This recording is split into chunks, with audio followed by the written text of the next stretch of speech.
ତୋ ପ୍ରତୀକ୍ଷାରେ ଭାରତ ରହିଅଛି। ତୋର ସେଇ ମଙ୍ଗଳମୟୀ ମୂର୍ତ୍ତି ଦେଖିବାକୁ ଉତ୍ସୁକ। ଶୁଣ ମାତଃ, ଏହି ଭାରତ ବର୍ଷେ ଆବିର୍ଭୂତ ହୁଅ, ପ୍ରକାଶ ହୁଅ। ମାତଃ ଦୁର୍ଗେ ବଳଦାୟିନୀ, ପ୍ରେମଦାୟିନୀ, ଜ୍ଞାନଦାୟିନୀ, ଶକ୍ତି ସ୍ୱରୂପିଣୀ, ଭୀମେ ସୌମ୍ୟ ରୌଦ୍ର ରୂପିଣୀ, ଜୀବନ ସଂଗ୍ରାମେ ଭାରତ ସଂଗ୍ରାମେ ତୋର ପ୍ରେରିତ ଯୋଦ୍ଧା ଆମ୍ଭେ ମାନେ।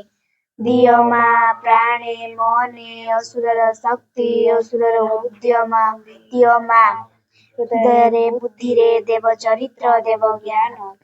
ମାତଃ ଦୁର୍ଗେ ଜଗତ ଶ୍ରେଷ୍ଠ ଭାରତ ଜାତି ନିବିଡ଼ ତିମିରରେ ଆଚ୍ଛନ୍ନ ଥିଲା। ତୁ ହିଁ ମାତଃ ଗଗନ ପ୍ରାନ୍ତରେ ଅଳ୍ପ ଅଳ୍ପ ଉଦୟ ହେଉଛୁ। ତୋର ସ୍ୱର୍ଗୀୟ ଶରୀରର ତିମିର ବିନାଶୀ ଆଭାର ପ୍ରକାଶ ହେଲା। ଆଲୋକ ବିସ୍ତାର କର ମାତଃ, ତିମିର ବିନାଶ କର। ମାତଃ ଦୁର୍ଗେ ଶ୍ୟାମଳା, ସର୍ବ ସୌନ୍ଦର୍ଯ୍ୟ ଅଳଙ୍କୃତା, ଜ୍ଞାନ ପ୍ରେମ ଶକ୍ତିର ଆଧାର ଭାରତ ଭୂମି ତୋର ବିଭୂତି ଯେ ପର୍ଯ୍ୟନ୍ତ ଶକ୍ତି ସହରରେ ଆତ୍ମଗୋପନ କରିଥିଲା। ଆଗତ ସେଇ ଯୁଗ, ଆଗତ ସେଇ ଦିନ, ଯେତେବେଳେ ସମଗ୍ର ବିଶ୍ୱର ଭାରତ ସ୍କନ୍ଧରେ ବହନ କରି ଭାରତ ଜନନୀ ଉଠୁଅଛି। ଆସ ମାତଃ ପ୍ରକାଶ ହୁଅ। ମାତଃ ଦୁର୍ଗେ ତୋର ସନ୍ତାନ ଆମ୍ଭେ ମାନେ ତୋ ପ୍ରସାଦରେ, ତୋ ପ୍ରଭାବରେ ମହତ୍ କାର୍ଯ୍ୟ ମହତ୍ ଭାବରେ ଉପଯୁକ୍ତ ହେବୁ। ହେ ମାତଃ ବିନାଶକର କ୍ଷୁଦ୍ରତା, ବିନାଶକର ସ୍ୱାର୍ଥ, ବିନାଶକର ଭୟ। ମାତଃ ଦୁର୍ଗେ କାଳୀ ରୂପିଣୀ, ନିର୍ମୁଣ୍ଡ ମାଳିନୀ, ଦିଗମ୍ବରେ, କୃପାଣ ପାଣି ଦେବୀ, ଅସୁର ବିନାଶିନୀ, କ୍ରୋଧନିନ୍ଦା ଅନ୍ତସ୍ତରୀକୁ ବିନାଶ କର। ଗୋଟିଏ ବି ଯେପରି ଆମମାନଙ୍କ ମଧ୍ୟରେ ଜୀବିତ ରହି ନ ପାରେ। ବିମଳ ନିର୍ମଳ ଯେପରି ହେଉ ଏହି ପ୍ରାର୍ଥନା ମାତଃ ପ୍ରକାଶ ହୁଅ। ମାତଃ ଦୁର୍ଗେ ସ୍ୱାର୍ଥ ଭୟ କ୍ଷୁଦ୍ରାଶ୍ରୟରେ ମ୍ରିୟମାଣ ଭାରତ। ହେ ମାତଃ ମାନଙ୍କୁ ମହତ୍ କର, ମହତ୍ ପ୍ରୟାସୀ କର, ଉଦାର ଚେତା କର, ସତ୍ୟ ସଂକଳ୍ପ କର, ଯେପରି ଆଉ ଅଳ୍ପୀ ନିଃଶେଷ ଅଳସ ଭୟଭୀତ ନ ହେଉ। ମାତଃ ଦୁର୍ଗେ ଯୋଗ ଶକ୍ତି ବିସ୍ତାର କର, ଆମ୍ଭେ ତୋର ପ୍ରିୟ ଆର୍ଯ୍ୟ ସନ୍ତାନ। ଆମ୍ଭମାନଙ୍କ ମଧ୍ୟରେ ଲୁପ୍ତ ଶିକ୍ଷା, ଚରିତ୍ର, ମେଧା, ଶକ୍ତି, ଶ୍ରଦ୍ଧା, ଭକ୍ତି, ତପସ୍ୟା, ବ୍ରହ୍ମଚର୍ଯ୍ୟ, ସତ୍ୟ, ଜ୍ଞାନ ବିକାଶ କରି ଜଗତରେ ବିତରଣ କର। ମାନବ ଶଯ୍ୟା ହେ ଦୁର୍ଗତି ନାଶିନୀ, ଜଗଦମ୍ବେ ପ୍ରକାଶ ହୁଅ। ମାତଃ ଦୁର୍ଗେ ଅନ୍ତସ୍ତରୀକୁ ସଂହାର କରି ବାହାରର ବାଧା ବିଘ୍ନ ନିର୍ମୂଳ କର।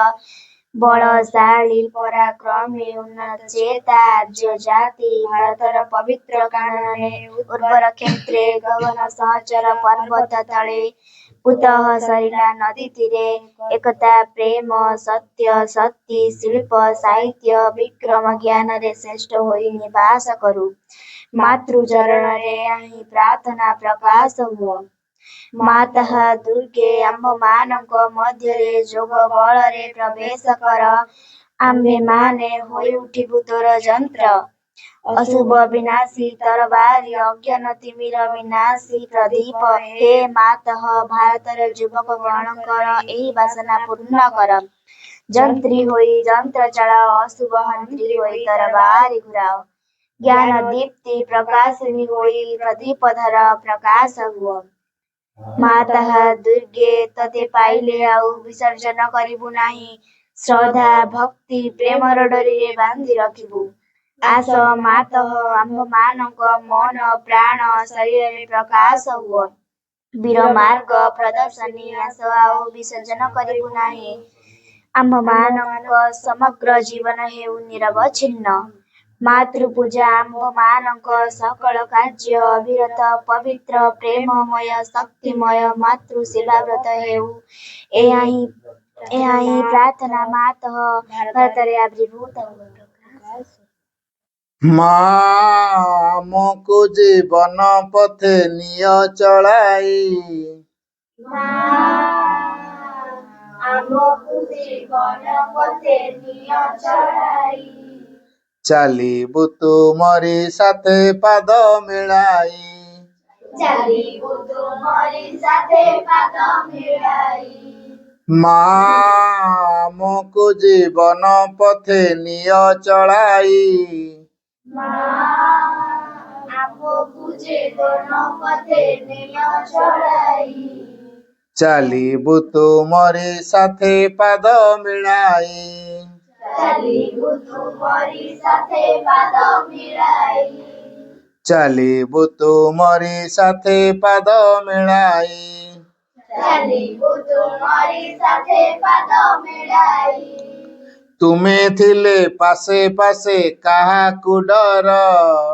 ତୁମେ ଥିଲେ ପାଶେ ପାଶେ କାହାକୁ ଡର। ବାଧା ବିପତ୍ତିକୁ ନାହିଁ ତିଳେ ଖାତର। ବାଧା ବିପଦକୁ ନାହିଁ ତିଳେ ଖାତର। ତୁମେ ଥିଲେ ପାଶେ ପାଶେ କାହାକୁ ଡର। ତୁମେ ଥିଲେ ପାଶେ ପାଶେ କାହାକୁ ଡର। ବାଧା ବିପତ୍ତିକୁ ନାହିଁ ତିଳେ ଖାତର।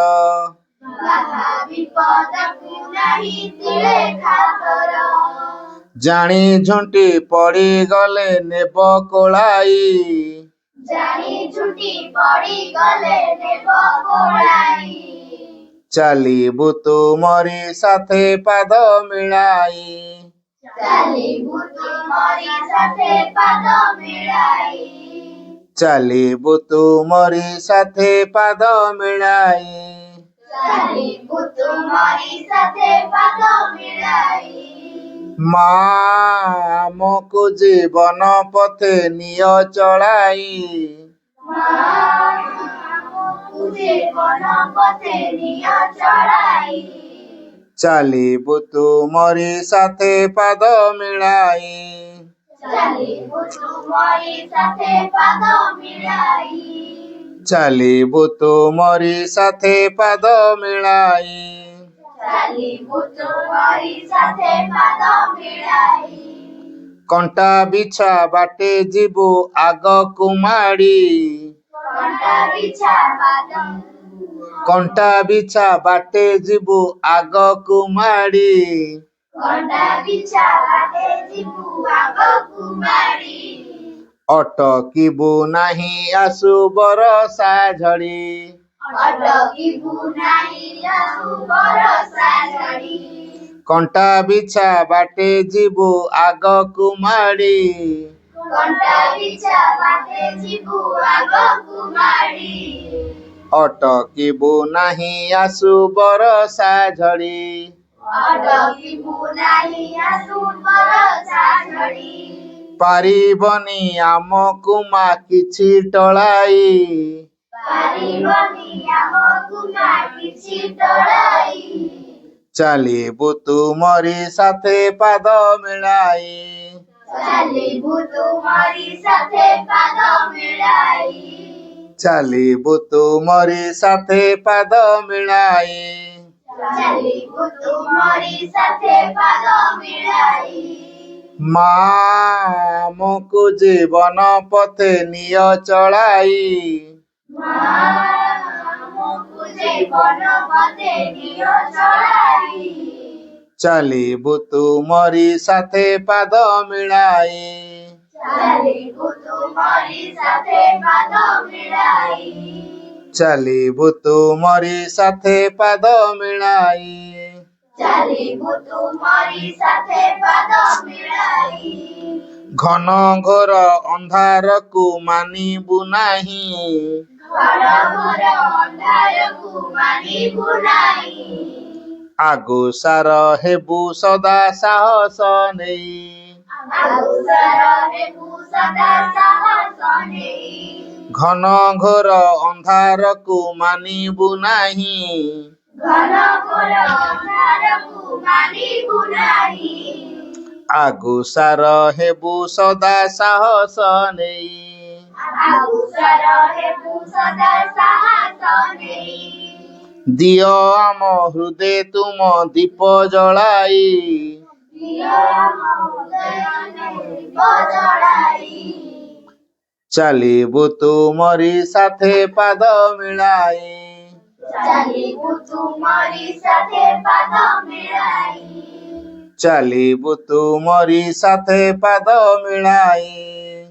ଚାଲିବୁ ତୁମରି ସାଥେ ପାଦ ମିଳାଇ। ମା ଆମକୁ ଜୀବନ ପଥେ ନିଅ ଚଳାଇ। ମା ଆମକୁ ଜୀବନ ପଥେ ନିଅ ଚଳାଇ। ଚାଲିବୁ ତୁମରି ସାଥେ ପାଦ ମିଳାଇ। ଚାଲିବୁ ତୁମରି ସାଥେ ପାଦ ମିଳାଇ। ଚାଲିବୁ ତୁମରି ସାଥେ ପାଦ ମିଳାଇ। ଚାଲିବୁ ତୁମରି ସାଥେ ପାଦ ମିଳାଇ। ଚାଲିବୁ ତୁମରି ସାଥେ ପାଦ ମିଳାଇ। ଚାଲିବୁ ତୁମରି ସାଥେ ପାଦ ମିଳାଇ।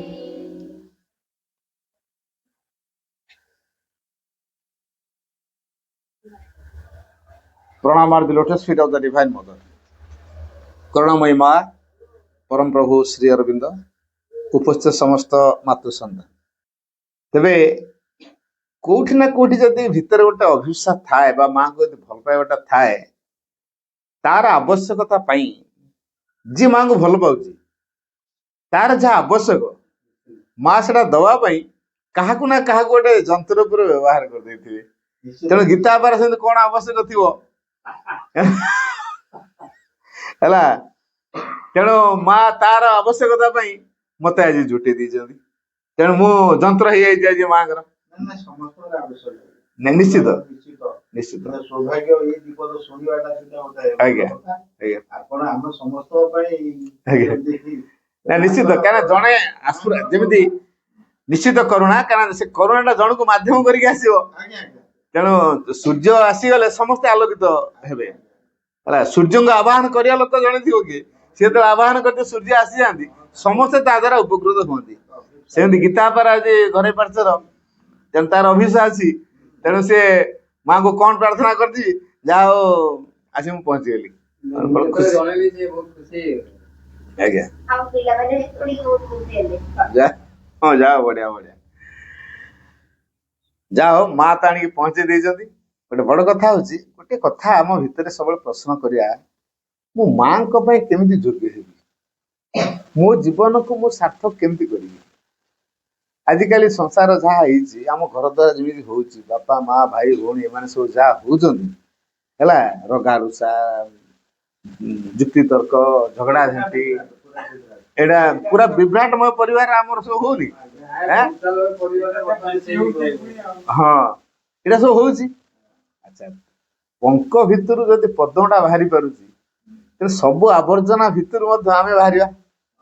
ତେଣୁ ସଂସାର ଯେତେ ଗୋଳମାଳ ହେଇଥାଉ, ଆମେ ଗୋଳମାଳଟାକୁ ଦେଖିବାନି, ତା ଭିତରେ କୋଉଠି ଗୋଟେ ସମ୍ଭାବନାଟା ଅଛି ଆମେ ସେଇଟାକୁ ଦେଖିବା ହେଲା। ତେଣୁ ଏଇ ଯୋଉ କୋଉଠି ଗୋଟେ ଭଲଟା ଅଛି ଖୋଜିବା, କିଏ ଭଲଟା ଖୋଜିବ? ଯିଏ ଭଲକୁ ଭଲ ପାଏ। ଯୋଉଟା ଦୁନିଆର ସବୁଠୁ ଭଲ ତାକୁ ଯିଏ ଭଲ ପାଇଲା, ସେ ଖୋଜିବ ସେଇ ଭଲଟା କୋଉଠି ଅଛି। ତେଣୁ ଆମ ଭିତରେ ଗୋଟେ ଭଲକୁ ଭଲ ପାଇ ଶିଖିବାଟା ହବା ଦରକାର ହେଲା। ଭଲକୁ ଭଲ ପାଇ ଶିଖିବା ଦରକାର, ଖରାପକୁ କିଏ ଭଲ ପାଇବାନି। ଭଲ ହବା ପାଇଁ ଭଲ ହୁଅ ବୁଝି ବୁଝି ସେ ଭଲକୁ ଭଲ ପାଇ ଶିଖିବା ହେଲା। ମୁଁ ସେଇ କଥାଟା କହିବାକୁ ଚାହୁଁଛି, ଭଲକୁ ଆମେ ଭଲ ପାଇ ଶିଖିବା। ତେଣୁ ପ୍ରଥମେ ଚିନ୍ତା କରିବା ଭଲ ତାହେଲେ ଦୁନିଆରେ କୋଉଟା ହେଲା। ମୁଁ ଗୋଟେ ଶିକ୍ଷକ ସମ୍ମିଳନୀରେ ପ୍ରାୟ 100ରୁ ଅଧିକ ଟିଚର ଥାନ୍ତି, 100ରୁ ଅଧିକ। କାରଣ ଜିଲ୍ଲା ସ୍ତରୀୟ ଶିକ୍ଷକ ସମ୍ମିଳନୀଟା ହଉଛି, ପ୍ରତ୍ୟେକ ସ୍କୁଲରୁ 4 ଜଣ 5 ଜଣ 3 ଜଣ ଏସବୁ ଆସିଛନ୍ତି। 25ଟା 26ଟା ସ୍କୁଲ, ପୁଣି ତାଙ୍କରି ସ୍କୁଲ ଷ୍ଟାଫ ମାନେ, ଏମିତି 100ରୁ ଅଧିକ ଲୋକ ଅଛନ୍ତି। ସେଇଠି ମୁଁ ତାଙ୍କର ଗୋଟେ କାର୍ଯ୍ୟକ୍ରମ କରୁଥିଲି। ସେ କାର୍ଯ୍ୟକ୍ରମଟା ଗୋଟେ ନୂଆ ଢଙ୍ଗର କାର୍ଯ୍ୟକ୍ରମ ହେଲା। ମାନେ ଗୋଟେ ପ୍ରଶ୍ନ ପେଢି ଭଳିଆ କରିଥିଲି। ଗୋଟେ ଚକ୍ ଡବା ଭିତରେ ମୁଁ କେତେ ଗୁଡେ ଟୋକନ ସବୁ ରଖିଥିଲି, ପୁଟୁଳି କରିଦେଇଥିଲି। ତା ଭିତରେ ଗୋଟେ ପ୍ରଶ୍ନ, ତମେ ଗୋଟେ ଗୀତ ବୋଲ, ତମେ ଗୋଟେ ଅଭିନୟ କର, ତମେ ୟାର ଉତ୍ତର କୁହ। ଏମିତି କାହାକୁ କୋଉ ପ୍ରକାର ପଡିବ ସେଟା କହିହବନି, ମିକ୍ସ ହେଇକି ଅଛି ଓଡିଆ ଭିତରେ ସବୁ ହେଲା। ଘାଣ୍ଟିବ ଘାଣ୍ଟିବ ଘାଣ୍ଟିବ, ତା ଭିତରୁ ଗୋଟେ ବାହାର କରିବ, କୁହ କଣ ଅଛି। ଜଣେ ଶିକ୍ଷକ ତା ହାବୁଡରେ ପଡିଲା, ଯେ ମୁଁ ଯଥାର୍ଥ ଭଲ ଶିକ୍ଷକଟେ ହେବି କିପରି ହେଲା, ମାନେ ଜଣେ ଭଲ ଶିକ୍ଷକ ହବ କିପରି। ମୁଁ ଏବେ କୁହ, ତମେ ତ ଶିକ୍ଷକ, ତମ ଆଉଟରେ ପଡିଛି ଭଲ ଶିକ୍ଷକ ହବ କେମିତି ହେଲା। ଆଉ ଭଲ ପାଠ ପଢେଇବି, ପିଲାମାନେ ଯେମିତି ଭଲ ନମ୍ବର ରଖିବେ, ସ୍କୁଲରେ ଯେମିତି ରେଜଲ୍ଟ ହବ, ଆଉ ଗାର୍ଡିଆନ ମାନେ ଖୁସି ହେଇଯିବେ। ତାପରେ ସେ ପିଲା ବଡ ହେଲେ ଯେମିତି ଗୋଟେ ଭଲ ଚାକିରିଟେ କରିବ, ସେ କଲେକ୍ଟରଟେ ହଉ କି ଆଇଏଏସ୍ ଅଫିସର ହଉ କି ଓଏଏସ୍ ଅଫିସର ହଉ କି ଯାହା ଗୋଟେ ବଡ ଯେକୌଣସି ଗୋଟେ ଚାକିରିଟେ କଲା ପରେ ସେ ମନେ ପକେଇବ ନା ମୁଁ ଗୋଟେ ଟିଚର ବୋଲି ତାର। ଏଇ କଥାଟି ସେ କହିଲେ। ମୁଁ ନା ବାସ୍ତବ କଥା ଯେ, ତେଣୁ ସେ କଥାଟି କହିଲା, ମାନେ ଆଚ୍ଛା ପିଲାଙ୍କୁ ପାଠ ପଢେଇ ଦବ, ଟିଚର କରେଇଦବ, ଡକ୍ଟର କରେଇଦବ, ଇଞ୍ଜିନିୟର କରେଇଦବ, ଆଇଏଏସ୍ ଅଫିସର କରିଦବ, ଓଏଏସ୍ ଅଫିସର କରିଦବ, ତମେ ଯୋଉଟା ଚାହୁଁଛ ସେଇଟା କରୁଛ ନା ତାର ଯୋଉଟା ହବା କଥା ଅଛି ସେଇଟା ହଉଛି କୁହ ହେଲା। ମୁଁ କଣ କହିଲି ବୁଝିପାରିଲ ନା ପିଲାମାନେ? ମୁଁ କହିଲି ତମେ ଯୋଉଟା ଚାହୁଁଛ ଇଏ ହଉ ବୋଲି ସେଇଟା ହଉଛି ନା ତାର ଯୋଉ ହବାର ଅଛି ସେଇଟା ହଉଛି। କଥାଟା ମୁଁ ପଚାରିଦେଲି ନା ତାର ଯାହା ହବାର ଅଛି। ମୁଁ ଦେଖ କ୍ଲାସରେ ସବୁ ପାଠ ପଢୁଛନ୍ତି, ଫାଷ୍ଟ କେତେ ଜଣ ହଉଛନ୍ତି? ଜଣେ। କାହିଁକି? ସମସ୍ତେ ତ ଫାଷ୍ଟ ହବା କଥା, କାରଣ ଶିକ୍ଷକ ତ ସମସ୍ତଙ୍କୁ ପଢେଇଛନ୍ତି, ସମସ୍ତେ ଫାଷ୍ଟ ହବା କଥା, ଜଣେ କାହିଁକି ଫାଷ୍ଟ ହେଲା? କାରଣ ତାର ହବାର ଅଛି। ତେଣୁ ପ୍ରତ୍ୟେକ ଆମେ ନୂଆ ନୂଆ ଭାବରେ ତିଆରି ହବା ପାଇଁ ଆସିଛୁ, ଏକା ପ୍ରକାର କେହି ନୁହେଁ। ଯେହେତୁ ପ୍ରତ୍ୟେକ ହଉଛନ୍ତି ଅଲଗା ଅଲଗା, ଆମେ କହିବା ନା ସେ ଏଇଆ ହଉ ସେଇଆ ହଉ, ନା ସେଇଟା ନୁହଁ। ତା ଭିତରେ କଣ ସମ୍ଭାବନାଟା ଅଛି ସେଇଟା ସେ ହବ ହେଲା। ତେଣୁ ସେଇଟା କେତେବେଳେ ହବ? ସେ ଯୋଉ ଦୁନିଆର ସବୁ ଯୋଉ କହିଲେ, ସେ କହିଲେ ଭଲ ଶିକ୍ଷକ। ମୁଁ ଶିକ୍ଷକ କୁହ ନା ଭାଇ କାହାକୁ କୁହାଯାଏ? ସେ ଭାଇଙ୍କୁ ପଚାରିଲି ଶିକ୍ଷକ କାହାକୁ କୁହାଯାଏ? ତମେ ତ ଶିକ୍ଷକ, କୁହ ଭଲ ଶିକ୍ଷକ ଆଗ କୁହ, ଶିକ୍ଷକ କାହାକୁ କୁହାଯାଏ? ତା ଭିତରେ ଭଲ ଶିକ୍ଷକ କାହାକୁ କୁହାଯାଏ? ଆଉ ତମେ ଭଲ ଶିକ୍ଷକ ହବା ପାଇଁ କଣ କରିବ କୁହ? ମୁଁ ଆଗ କୁହ, ଶିକ୍ଷକ କାହାକୁ କୁହାଯାଏ? କହିଲା ଯେ ଶିକ୍ଷା ଦାନ କରେ ହେଲା, ଯେ ଶିକ୍ଷା ଦାନ କରେ ସେ ଶିକ୍ଷକ। ମୁଁ କହିଲି ଜଣେ ନାଉରିଆ ତାର ପ୍ରତିଦିନ ନାଁ ଚଲଉଛି, ଡଙ୍ଗା ଚଲଉଛି, ପାଠ ପଢିନି, ବୁଝିଲା। ତାପରେ ବି ଯେତେବେଳେ ଜଣେ ତା ଡଙ୍ଗାରେ ବସିକି ଯାଉଛି, ଗୁଡା ଲୋକ ବସି ଯାଉଛନ୍ତି, ଡଙ୍ଗା ଯେତେବେଳେ ଟଳମଳ ଟଳମଳ ହଉଛି, ସେ କହୁଛି ସ୍ଥିରରେ ବସ ନହେଲେ ଡଙ୍ଗାଟା ପାଲଟି ଯିବ। ଆଉ ଏମାନେ ଡଙ୍ଗାରେ କେମିତି ସ୍ଥିର ବସନ୍ତି ଜାଣିନାହାନ୍ତି, ହଲଚଲ ହଲଚଲ ହଉଛନ୍ତି, କାରଣ ତାଙ୍କ ଜୀବନ ସାରା ହଲଚଲ ହଲଚଲ ଅଛି, ତେଣୁ ଡଙ୍ଗାରେ ମଧ୍ୟ ହଲଚଲ ହଉଛନ୍ତି, ଯାହାଫଳରେ ଡଙ୍ଗାଟା ଦୁଲି ଦୁଲିକା ପାଣି ପଶିଗଲା, ଘୁକି ବୁଡିଗଲା। ପାଣି ଯେତେବେଳେ ପଶିଗଲା, ଡଙ୍ଗାଟା ବୁଡିଗଲା। ସବୁ ଉଦ୍ଧାର ହେବା ପାଇଁ ନାଉରୀ ଡାକିଲେ, ତୁ ଏତେ ପାଠ ପଢିଛ, ପହଁରାଟା ଶିଖିନ କି? ଏତେ ପାଠ ପଢିଛ, ବର୍ତ୍ତମାନ ପାଣି ଭିତରେ ତମେ ବୁଡି ଯାଇଛ, ନିଜକୁ ରକ୍ଷା କରିପାରୁନ, ତାହେଲେ ତମ ପାଠ ପଢା କୋଉ ଦିଗରେ କାମ ଲାଗିଲା କୁହ? ସେଠି କିଏ ବତେଇଲା କେମିତି ଉଠିବ? ନାଉରୀ ବତେଇଲା, କିନ୍ତୁ ସେ ସ୍କୁଲକୁ ଯାଇନି, ପାଠ ପଢିନି, ସେ ହଉଛି ମୂର୍ଖ। ତାପରେ ବି ସେ ସମସ୍ତଙ୍କୁ ଉଦ୍ଧାର କରୁଛି। ସେ ଯୋଉ ଉଦ୍ଧାର କରିବା କଳାଟା ତା ପାଖରେ ଅଛି, ଯୋଉଟା ଜଣେ ଶିକ୍ଷକ ପାଖରେ ନାହିଁ ବା ଅନ୍ୟ ଲୋକଙ୍କ ପାଖରେ ନାହିଁ ହେଲା। ତେଣୁ ଉଦ୍ଧାର ପାଇପାରୁନି, ଖାଲି ଟୁବୁ ଟୁବୁ ଟୁବୁ ହଉଛନ୍ତି, ସିଏ କିନ୍ତୁ ଜଣ ଜଣିକା ଉଠେଇକି ଆଣୁଛି।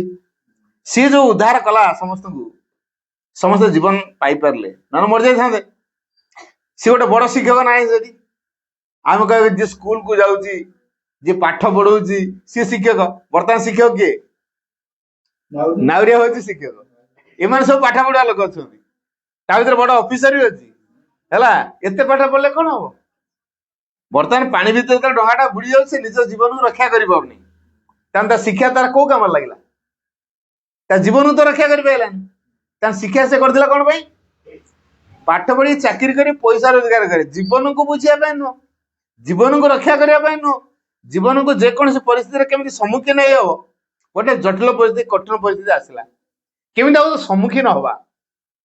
ଘରେ ଗୋଟେ ମହା ବିପତ୍ତି ଆସିଲା, ସେ ବିପତ୍ତି ଅବସ୍ଥାରେ କେମିତି ସ୍ଥିର ରହିବା, ଶାନ୍ତ ରହିବା, ଅନ୍ୟମାନଙ୍କୁ କେମିତି ଶାନ୍ତ କରେଇବା, ଏଇ ଯୋଉ ଘରେ ଯୋଉ କନ୍ଦାରଳା ପର୍ବ ଚାଲିଛି, ସମସ୍ତେ କେମିତି ଶାନ୍ତ ହେବେ, କଣ କରିବା? ସେତିକି ସାମର୍ଥ୍ୟ आम पाठ पढ़ा बही कौन अच्छी नहीं ताले जे शिक्षा दान करे ना जे शिक्षा करे से शिक्षक मुझे कहली कह जे शिक्षा दान करे से शिक्षक ना जे शिक्षा करे से शिक्षक से बुझला हाँ भाई ठीक कथाटा यहाँ मो मुंड को यहाँ ढुकी ना जे शिक्षा करे से हूँ शिक्षक जदि शिक्षक कहे मुझे एत पाठ पढ़ी सारे सरकार चाकरी देवाई जी ट्रेनिंग दरकार मुझे सारी बर्तमान मु योग्य हो गली सरकार चाकरीटा करने तेन चाकरी गला आउ मोर पढ़िया कौन दरकार आउ मोर जानिया कौन दरकार आउ मोर बही सहित संपर्क रहा कौन दरकार से शिक्षक हो पार मु पिलांकर मनस्तात्विक दिग को देखी प्रत्येक पिला अलग अलग अच्छे कहली ये पिला कौन दरकार से पिला कौन दरकार से पिला कौन दरकार से पिला कौन दरकार जदि शिक्षक भितर को पशि पार से जोगे पार ना मु जहा कही समस्ते गोटे प्रकार आज गधिया पिला थी बुझीपार न तो कौन कहले मो पा कौन कहले भाई मुझे तो ढुकुने कौनटा करी सी अन आज्ञा हाँ मुझे कथा कहूँ आज्ञा पशे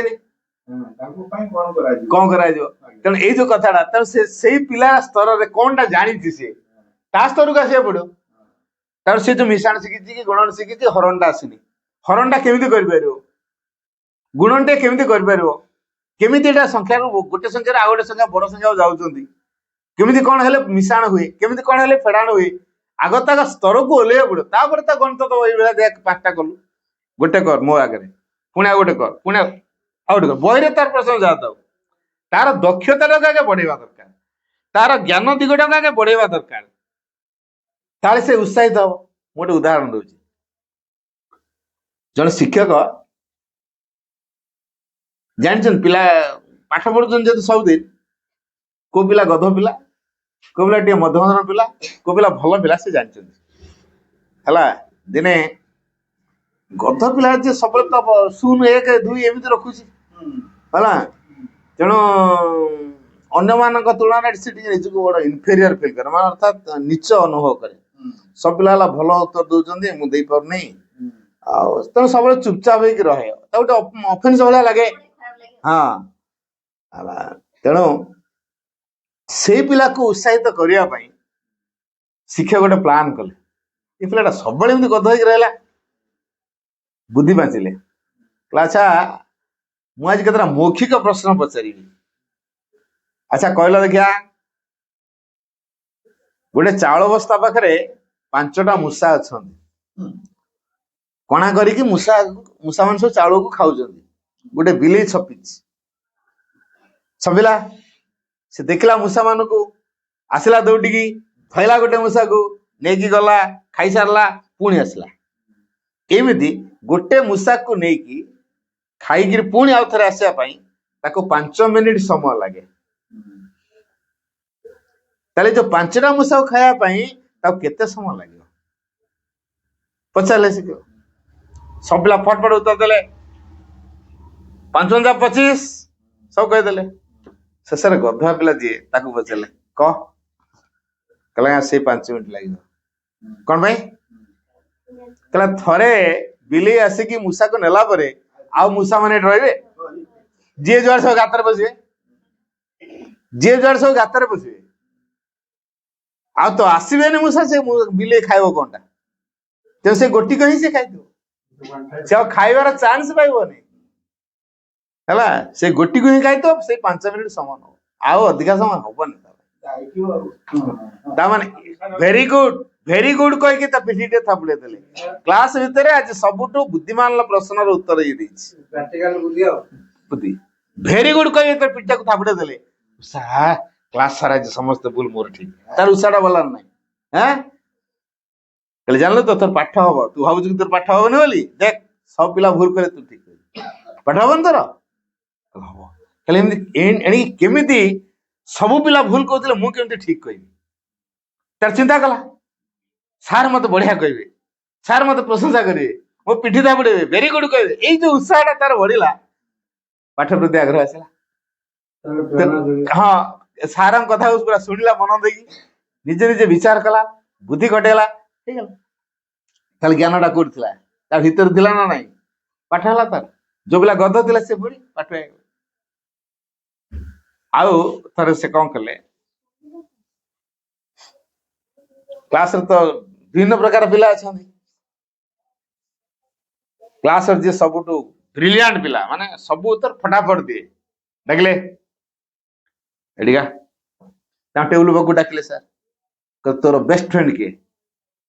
ଆମର ତ ସବୁ ବେଷ୍ଟ ଫ୍ରେଣ୍ଡ ଥାନ୍ତି ନା କ୍ଲାସରେ। ସେମିତି ପଚାରେ ତୋ ବେଷ୍ଟ ଫ୍ରେଣ୍ଡ କିଏ? ଆଜ୍ଞା, ହେ ପିଲାଟା ମୋ ବେଷ୍ଟ ଫ୍ରେଣ୍ଡ କହିଦେଲା। ଡାକ ତାକୁ ଇଂଲିଶରେ, ଇଂଲିଶ ପିରିୟଡ ଡାକ, ଇଂଲିଶରେ ଡାକ, ଏଠିକି ଆସିବ। ତା ସାଙ୍ଗ ଡାକିଲା, କମ୍ ହିୟର ହେଲା।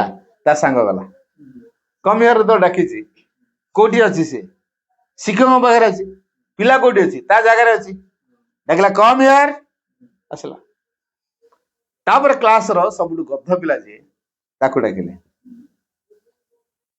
କହିଲେ ଏଇ ଯୋଉ ପିଲାଟି ଆସିଲା ତାକୁ କହ ତା ଜାଗାକୁ ଯିବ, ଇଂଲିଶରେ କହ। ସେ ଥରେ ଶୁଣିଛି କମ୍ ହିୟର ମାନେ ଏଇଠିକି ଆସ। ସାର୍ ଡାକିଲେ ଏଇଠି ଡାକ ବୋଲି, ଏଇଠିକି ଆସ ବୋଲି ଡାକ, ଇଂଲିଶରେ କହ, ଏଇଠିକି ଆସ କହ ଇଂଲିଶରେ। ସେ କହିଲା କମ୍ ହିୟର। ବର୍ତ୍ତମାନ କମ୍ ହିୟର ମାନେ ତ ଏଠିକି ଆସ, ସେ ତ ଏଠି ଅଛି, ଏଠି କଣ ଆସିବ? ଚିନ୍ତା କଲା ଆଉ ଏଇଠୁ ତା ଜାଗାକୁ ଯିବା ପାଇଁ କଣ ବୁଦ୍ଧି ପାଞ୍ଚିବି।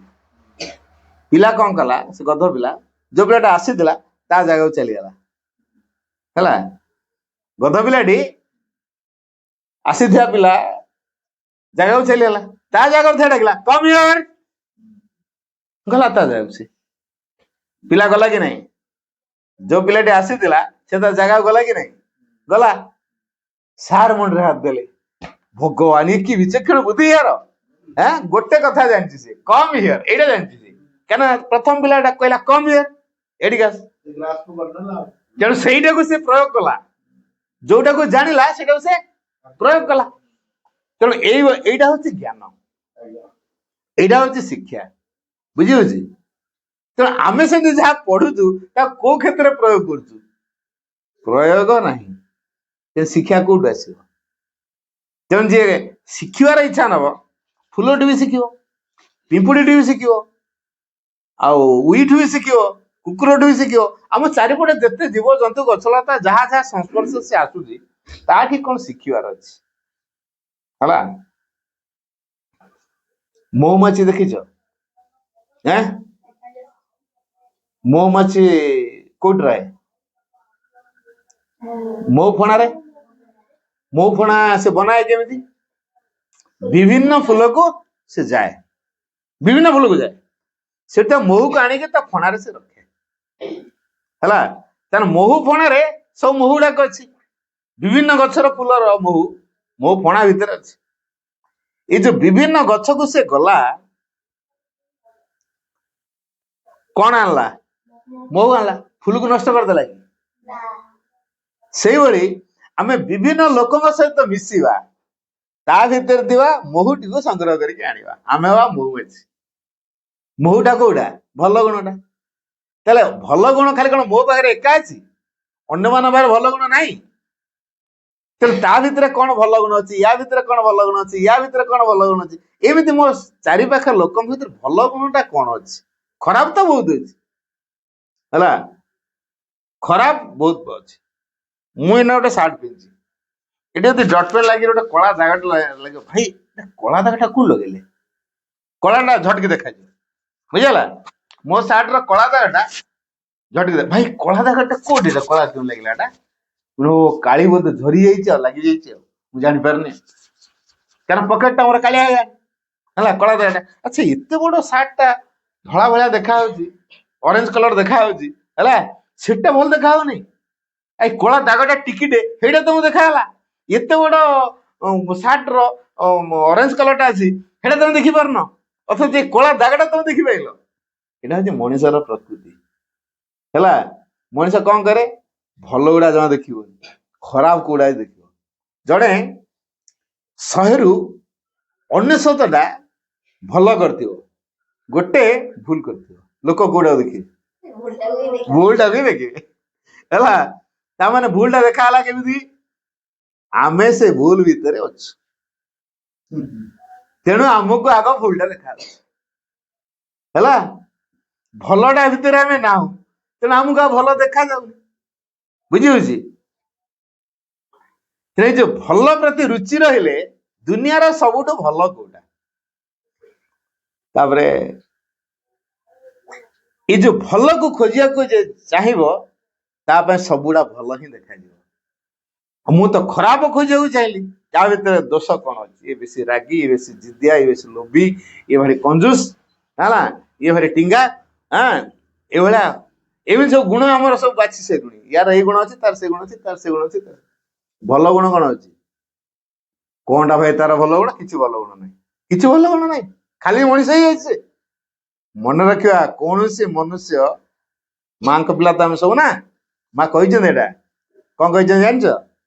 ଏ child of mine can not be zero. ତା ମାନେ ମୋର କୌଣସି ପିଲା କେବେ ଶୂନ୍ୟ ହେଇପାରିବ ନାହିଁ, କେବେ ଶୂନ୍ୟ ହେଇପାରିବ। ତା ମାନେ ଆମେ ଯଦି ମାଙ୍କ ପିଲା, ଆମେ ଶୂନ୍ୟ ହବା କି? ହଁ, ତେଣୁ ଆମେ କେହି ଜିରୋ ନୁହେଁ ହେଲା। ମାଙ୍କୁ ଧରିଦେଲା ମାନେ ଆମେ ହିରୋ ହେଇଗଲୁ। ବୁଝିହଉଛି? ତେଣୁ ଆମ ଭିତରେ ଅନେକ ଅନେକ କଥା ଅଛି ଯୋଉଟା ବାହାରକୁ ଦେଖାଯାଉ ନାହିଁ। ଗୋଟେ କଥା ଭାଇ, ଯୋଉ ପିଲାମାନେ ଆସିଛନ୍ତି ପ୍ରତ୍ୟେକରେ ଟିକେ ଜଏନ୍ କରିପାରୁନାହାନ୍ତି ସବୁ ଭାଇ, ଆଜ୍ଞା, ସେଇ ବାବଦରେ ତାଙ୍କୁ ଟିକେ ଦେଖିବା। ସେ କଥା ଅଛି, ପଛ କଥା, ଆଗ ଶୁଣି ସାରନ୍ତୁ। ଶୁଣି ସାରିଲା ପରେ ଟିକେ କଥା ତ ସେଇଠି। ମୁଁ ଶୁଣି ସାରନ୍ତୁ। ପାଠ ଯୋଗରେ ଏସବୁ କଥା ଆଲୋଚନା ହୁଏ, ଏଭଳିଆ କଥା ସବୁ ଥାଏ, ମା ଲେଖିଛନ୍ତି। ହଁ, ତେଣୁ ଆମେ ପିଲାଙ୍କୁ ଖୋରାକ ଯୋଗେଇଲା ଭଳିଆ ବହି ଆମେ ପଢୁନୁ, ତେଣୁ ସେ ଖୋରାକଟା ପାଉନାହାନ୍ତି। ଆମେ ଗଲୁ ସେ ମା ବହି ପଢ, ମା ବହି ତତ୍ତ୍ୱ କଥା, ସେ କୋଉ ପିଲା ମୁଣ୍ଡକୁ ଢୁକିବ? ଆମେ ସେ ଚିରନ୍ତନ ପଢିଲୁ, ମାଙ୍କର କଣା ବାଣୀ ସବୁ ଅଛି, କୋଉ ପିଲାକୁ ମୁଣ୍ଡକୁ ଢୁକିବ? ପିଲାଙ୍କ ସ୍ତରର କଥାକୁ ଯଦି ଆଲୋଚନା କରିବା, ପିଲା ଆଗ୍ରହ ପ୍ରକାଶ କରିବେ। ପିଲାଙ୍କୁ ନେଇ ଗୋଟେ ବାଣୀକୁ ନେଇକି ଗପ ଯଦି କୁହାଯିବ, ପିଲା ଆଗ୍ରହ ପ୍ରକାଶ କରିବେ ଗପ ପାଇଁ। ତେଣୁ ତାର ଟେକ୍ନିକ ସବୁ ଅଲଗା ଅଛି। ତ ଯାଅ, ଆମେ ଯେହେତୁ କିଛି ଶିଖିବାର ଭାବ ରଖିବା, ସମସ୍ତଙ୍କ ଟିକେ ଭଲଟାକୁ ଆମେ ଦେଖିବା ହେଲା, ତେଣୁ ଭଲ ଖୋଜିବା। ମୁଁ ସେଇ ଭାଇଙ୍କୁ କହିଲି, ଆଚ୍ଛା ତମେ ଶିକ୍ଷା କରିବାକୁ ଚାହୁଁଛ ନା ଶିକ୍ଷା ଦବାକୁ ଚାହୁଁଛ? ତମେ ଯଦି ନ ଶିଖିଥିବ ପିଲାଙ୍କୁ କଣ ଶିଖେଇବ କୁହ? ମୁଁ ଭାଇ ଯଦି ନ ଶିଖିଛି ପିଲାଙ୍କୁ କଣଟା ଶିଖେଇବି? ଗୋଟେ ପ୍ରକାର ଖାଦ୍ୟ ତମେ ଯଦି ସବୁଦିନ ଦିଆଯିବ, ରୁଚିରେ ଖାଇବ? ସେଇ ଭାତ ଡାଲି ଡେଲି ଦିଆଯିବ, ଭାତ ଡାଲି, ଭାତ ଡାଲି, ଭାତ ଡାଲି। ଏ କଣ ଗୋଟେ ଭାତ ଡାଲି ଖାଲି ଦଉଛନ୍ତି, ଆଉ କିଛି ଦଉନାହାନ୍ତି। ଏତେ ଚାଷ ବାସ ହଉଛି, ଏତେ ପନିପରିବା ଚାଷ ହଉଛି, ଟିକେ ଆଇଟମ ସିନା ଅଲଗା ଅଲଗା କରିକି ଦେଲେ ଭଲ ଲାଗନ୍ତା। ତମେ ସବୁବେଳେ ନୂଆ ନୂଆ ଦରକାର ହଉଛି ନାଇଁ, ଗୋଟେ ପ୍ରକାର ଖାଦ୍ୟ ସବୁବେଳେ ଭଲ ଲାଗେ? ଠିକ ସେଇଭଳିଆ ଯଦି ଖାଇବାଟା ଅଲଗା ଅଲଗା ହେଲେ ଭଲ ଲାଗୁଛି, ତାହେଲେ ଆମେ ଗୋଟେ କଥାକୁ କିନ୍ତୁ ସବୁବେଳେ କରିବା, ନୂଆ ନୂଆ ଦରକାର କି ନାଇଁ? ତେଣୁ ଯୋଉ ଶିକ୍ଷକ ପାଠ ପଢେଇବେ, ସେ ସେଇଭଳିଆ ବିଭିନ୍ନ ପ୍ରକାର ପିଲା ଅଛନ୍ତି, କୋଉ ପିଲା ପାଇଁ କୋଉ ଜିନିଷଟା ଦରକାର ସେଇ ଅନୁସାରେ ଯଦି ସେ ଯୋଗେଇ ଦେବେ, ସବୁ ପିଲା ଆଗ୍ରହ ପ୍ରକାଶ କରିବେ। ତେଣୁ କେତେ ପିଲା କ୍ଲାସରେ ଥିବେ, କୋଉ ପିଲାର କଣ ଆବଶ୍ୟକ ତା ସ୍ତରକୁ ସେ ଓହ୍ଲେଇବେ, ତା ଭିତରକୁ ପଶିବେ, ତାର ଖାଦ୍ୟ କଣ ତା ଜାଣିବେ, ସେଇ ଅନୁସାରେ ସେ ଉପାୟ ବାହାର କରିକି ଯୋଗେଇବେ, ତାହେଲେ ସେ ଶିକ୍ଷକ। ମୁଁ ଯଦି ନ ଶିଖିଥିବି କୋଉଟା ଦେବି? ମୁଁ ଯାହାଟା ଶିଖିଛି ସେଇଟା ବଜେଇବି ହେଲା, ମୁଁ ଯୋଉଟା ଶିଖିଛି ସେଇଟାକୁ ମୁଁ ବଜେଇବି। କ୍ୟାସେଟରେ ଯଦି ଗୋଟେ ଗୀତ ବାରମ୍ବାର ବାଜିବ, କ୍ୟାସେଟରେ ଯୋଉଟା ଅଛି ଆଉ ସେଇଟା ବାରମ୍ବାର ବାଜିବ, ବାରମ୍ବାର ବାରମ୍ବାର ବାରମ୍ବାର ଗୋଟେ କଥା ହେଲେ ତମକୁ ବିରକ୍ତି ଲାଗିବ ନା ଭଲ ଲାଗିବ? ବିରକ୍ତି ଲାଗିବ। ତେଣୁ ପିଲାମାନେ ସେଇଥିପାଇଁ ବିରକ୍ତି ଭାବ ପ୍ରକାଶ କରୁଛନ୍ତି, ସେଇ ଗୋଟେ କଥା, ସେଇ ଗୋଟେ କଥା, ଖାଲି ଏଇଆ କର, ସେଇଆ କର, ସେଇଆ କର, ନୂଆ କିଛି କର। ତେଣୁ କ୍ଲାସ ରୁମର ବାତାବରଣ ସେ ବଦଳେଇବା ଦରକାର। ପିଲାଙ୍କ ମନକୁ ନେଇକି ବିଭିନ୍ନ ପ୍ରକାର ଆଜି ଖେଳ ମାଧ୍ୟମରେ, କାଲି ଗପ ମାଧ୍ୟମରେ, କାଲି ଗୀତ ମାଧ୍ୟମରେ, କାଲି ଆକ୍ସନ ମାଧ୍ୟମରେ, କାଲି କୁଆଡେ ବାହାରକୁ ନେଇକି ପିଲାଙ୍କୁ ବିଭିନ୍ନ ଦୃଶ୍ୟ ଦେଖେଇକିରି ଏସବୁ ହେଲା। ତେଣୁ ସେଇଟା ଶିକ୍ଷକର କାମ। ତେଣୁ ଶିକ୍ଷକ ଯଦି ଶିଖୁଥିବ ସବୁ ସମୟରେ, ନୂଆ ନୂଆ କଥା ତା ପାଖରେ ବାହାରୁଥିବ, ତାହେଲେ ସେ ନୂଆ କଥାଟା ସେଠି ସେ ପିଲାଙ୍କ ଆଗରେ କହିପାରିବ, ଦେଖେଇ ପାରିବ, କାମ ବି କରିପାରିବ। ବୁଝିଗଲା? ଯାହାକୁ ଯୋଉ ଜିନିଷଟା ଦରକାର ସେ ସେଇଟା କରେଇ ପାରିବ। ଆଉ ଯଦି ଶିକ୍ଷକ ଶିଖୁନେଇ, ଆଉ ମୁଁ ତ ଶିଖିଦେଇଛି, ପଦବି ପାଇଯାଇଛି, ମୋ ସାର୍ଟିଫିକେଟ ମିଳିଯାଇଛି, ଆଉ କଣ ମୁଁ ଶିଖିବି? ମୋ ଭଳିଆ ଶିକ୍ଷିତ ଟିକେ ଆଉ ଅଛନ୍ତି? ମୁଁ ବାଟରେ ଏଣ୍ଡ ହେଇଯାଇଛି ଏଇଭଳିଆ ହେଲା ଅହଙ୍କାର। ତେଣୁ ମୁଁ କହିନି ଆଚ୍ଛା ଦେଖ ଶିକ୍ଷକ ତମେ ହେଇଛ କଣ ଇଚ୍ଛା ରଖିଛ ଏଇ ସ୍କୁଲରେ କାହିଁ ରହିଛ? ସେ ଭାଇଙ୍କୁ ପଚାରିଲି ମୁଁ ସ୍କୁଲରେ କାହିଁକି ରହିଛ? ଭାଇ କଥା କଣ କି ମୁଁ ସାଇନ୍ସ ପାସ୍ କରିକି ଅଛି, ଏ ସ୍କୁଲରେ ଗୋଟେ ସାଇନ୍ସ ଟିଚର ଦରକାର ହେଲା। ମୁଁ ଜଷ୍ଟ 3 ମାସ ହେଲା କହିଛି ମୁଁ ମେଡିକାଲ ପଢାପଢି ପ୍ରିପେୟାର ହଉଛି। ଓ ବଡ ହେଲେ ତମେ ଡାକ୍ତର ହବ? ହଁ ଭାଇ। ଡାକ୍ତର ହେଇକି କଣ କରିବ? ଡାକ୍ତର ହେଇକି କରିବ କଣ? ରୋଗୀ ସେବା କରିବ। ଆଚ୍ଛା ତାହେଲେ ଘରେ ଆଉ କ୍ଲିନିକ ଖୋଲିବନି, ଲୋକଙ୍କଠୁ ଆଉ ପଇସା ନବନି, ଯାହାର ରୋଗୀ ସେବା କରିବ ତାଠୁ ଆଉ ପଇସା ନବନି। ନା କ୍ଲିନିକ ତାହେଲେ କରିବି କଣ ପାଇଁ? ଯଦି ପଇସା ମୁଁ ନ ନେବି ତାହେଲେ ମୁଁ କ୍ଲିନିକ କରିବି କଣ ପାଇଁ? ହେଲା, ତେଣୁ ମୁଁ କ୍ଲିନିକ ଖୋଲିବି ମୁଁ ପଇସା ନେବି ବୋଲି, ନହେଲେ ମୋ କ୍ଲିନିକ କରିବାର କିଛି କାରଣ ନାହିଁ। ତେଣୁ ମୋ କ୍ଲିନିକ କରିବାର କାରଣ ହଉଛି ମୁଁ ଲୋକଙ୍କର ସେବା କରି ତା ବିନିମୟରେ ସେମାନଙ୍କୁ ପଇସା ଦେବି। ତାମାନେ ତ ଇନଡାଇରେକ୍ଟଲି ଚାହୁଁଛ ଡାକ୍ତର ଚାକିରି କଲା ପରେ ବି ମୋ ଘର ବି ଗୋଟେ କ୍ଲିନିକଟା ଭଲ ଚାଲିବ, ତାମାନେ ରୋଗୀ ସଂଖ୍ୟା ବଢିବା ଦରକାର, ନହେଲେ ମୋ କ୍ଲିନିକ ଚାଲିବ କେମିତି? ତମେ ପରୋକ୍ଷ ଭାବରେ ଚାହୁଁଛ ରୋଗୀ ବଢନ୍ତୁ ତାହେଲେ ମୋ କ୍ଲିନିକ ଭଲ ଚାଲିବ, ମାନେ ରୋଗୀ ବଢନ୍ତୁ ନହେଲେ ତା କ୍ଲିନିକ ଚାଲିବ କେମିତି? କହିଲା ଭାଇ ଆପଣ ତ ମତେ ସମସ୍ତ ଆଗରେ ବେଜିତ କରିଦେଲେ। ମୁଁ କଣ ବେଜିତ କଲି? ଏଇଟା ପ୍ରକୃତ କଥା ନାଇଁ କୁହ? କହିଲା ଭାଇ ଏଇଟା ସତ କଥା, ଯଦି ରୋଗୀ ନ ବଢିବେ ତାହେଲେ ମୋ କ୍ଲିନିକ ଚାଲିବ କେମିତି?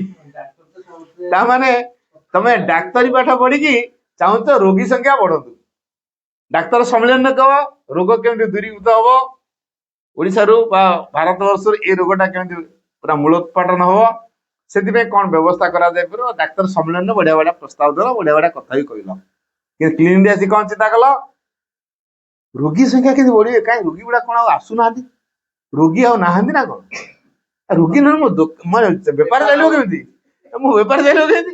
ଏ କ୍ଲିନିକଟା ଖୋଲିଛି କିଛି ନାହିଁ, ଏତେ ଏତେ ଲକ୍ଷ ଲକ୍ଷ ଟଙ୍କା ଦେଇକି ଜିନିଷ ଗୁଡା ସବୁ କିଣି ପକେଇଛି, କୋଟି ଟଙ୍କା ଖର୍ଚ୍ଚ କରିଛି, ଦେଖିଲା ମୁଁ କ୍ଲିନିକ ଚାଲୁନି।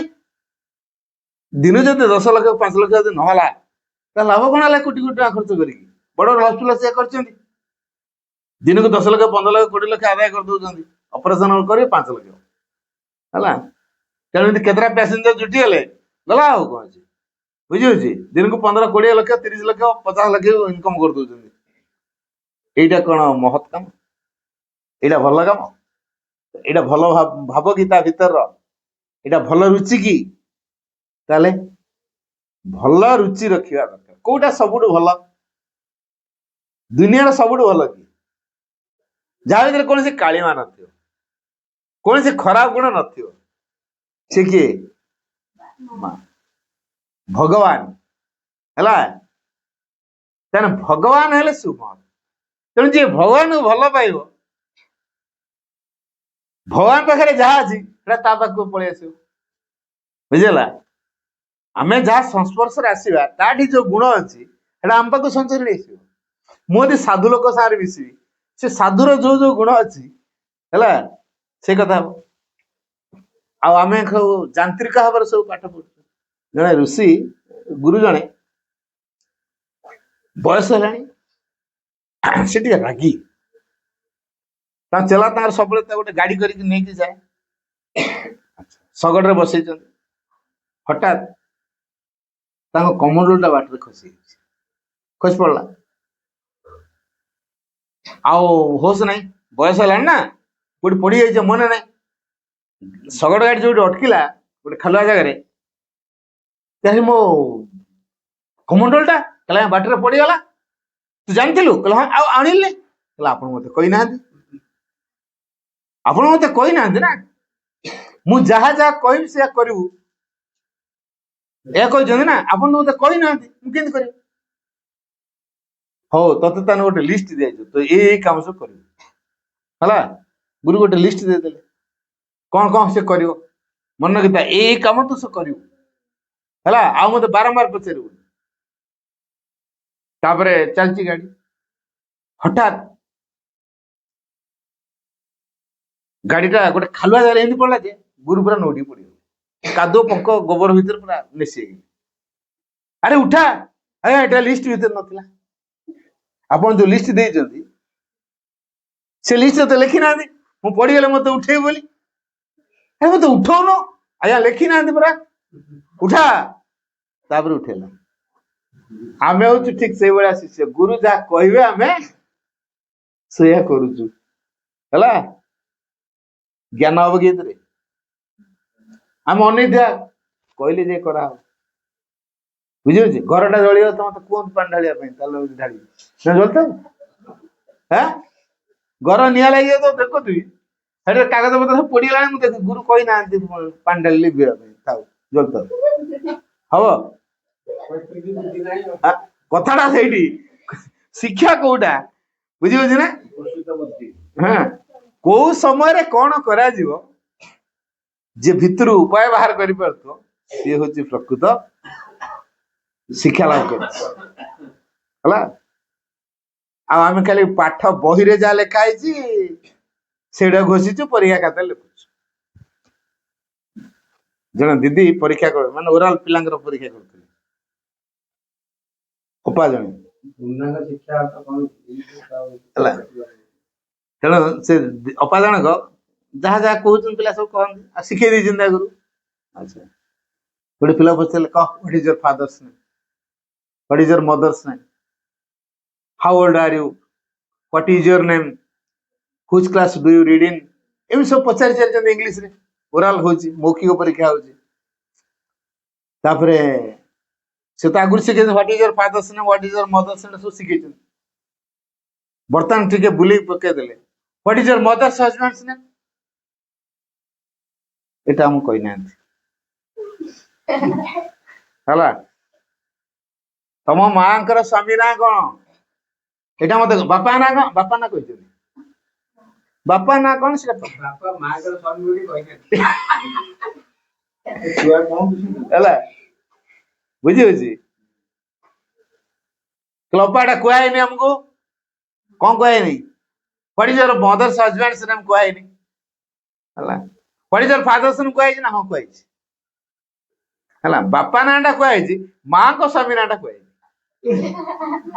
ବୁଝିହଉଛି କଥାଟା ହଉଛି ଏଇଆ ପିଲା ଯାନ୍ତ୍ରିକ ଭାବରେ ଆଜିକାଲି ପଢୁଛନ୍ତି ତେଣୁ ଜ୍ଞାନ ହଉନି ବୁଝିହଉଛି ଯାହାଟା ବହିରେ ଲେଖା ହେଇଛି ସେ ସେଇଟାକୁ ଘୋଷୁଛନ୍ତି ପରୀକ୍ଷା ଖାତାରେ ଯାଇ ବାନ୍ତି କରୁଛନ୍ତି ତଣ୍ଟି ଭିତରେ ଏଇଠୁ ଇଆଡକୁ ରହିଛି ବାନ୍ତି ହବ ଯୋଉଟା ଭିତରୁ ପଳେଇଥିବ ବାନ୍ତି ହବ କି ଯେ ଭିତରକୁ ନେଇଥିବ ଜ୍ଞାନଟାକୁ ସେ ଯୋଉଠି ରହିଲେ ବି ସେ ଜ୍ଞାନକୁ ନେଇ ସେ କାମ କରିବ ତାର ଡର ହୁଏ ଯୋଉ ପରିସ୍ଥିତି ଆସୁ ସେ ସମ୍ମୁଖୀନ ହେଇଯିବ ତେଣୁ ଶିକ୍ଷକ ହଉଛି ସିଏ ଯେ ସବୁଥିରୁ ଶିକ୍ଷା କରେ ସବୁ ପରିସ୍ଥିତିରେ ଶିକ୍ଷାକୁ ସେ ପ୍ରୟୋଗ କରିପାରେ ସେ ହଉଛି ଶିକ୍ଷକ ସବୁଥିରୁ ଯିଏ ଶିକ୍ଷା କରେ ଏବଂ ସବୁ ପରିସ୍ଥିତିରେ ଯେ ପ୍ରୟୋଗ କରେ ଯୋଉ କୋଉଟା ଆବଶ୍ୟକ ଅଛି ଆବଶ୍ୟକ ଜ୍ଞାନକୁ ଯିଏ ପ୍ରୟୋଗ କରିପାରିବ ସେ ହେଲା ଶିକ୍ଷକ ହେଲା କୋଉ ପରିସ୍ଥିତିରେ କଣ କରାହବ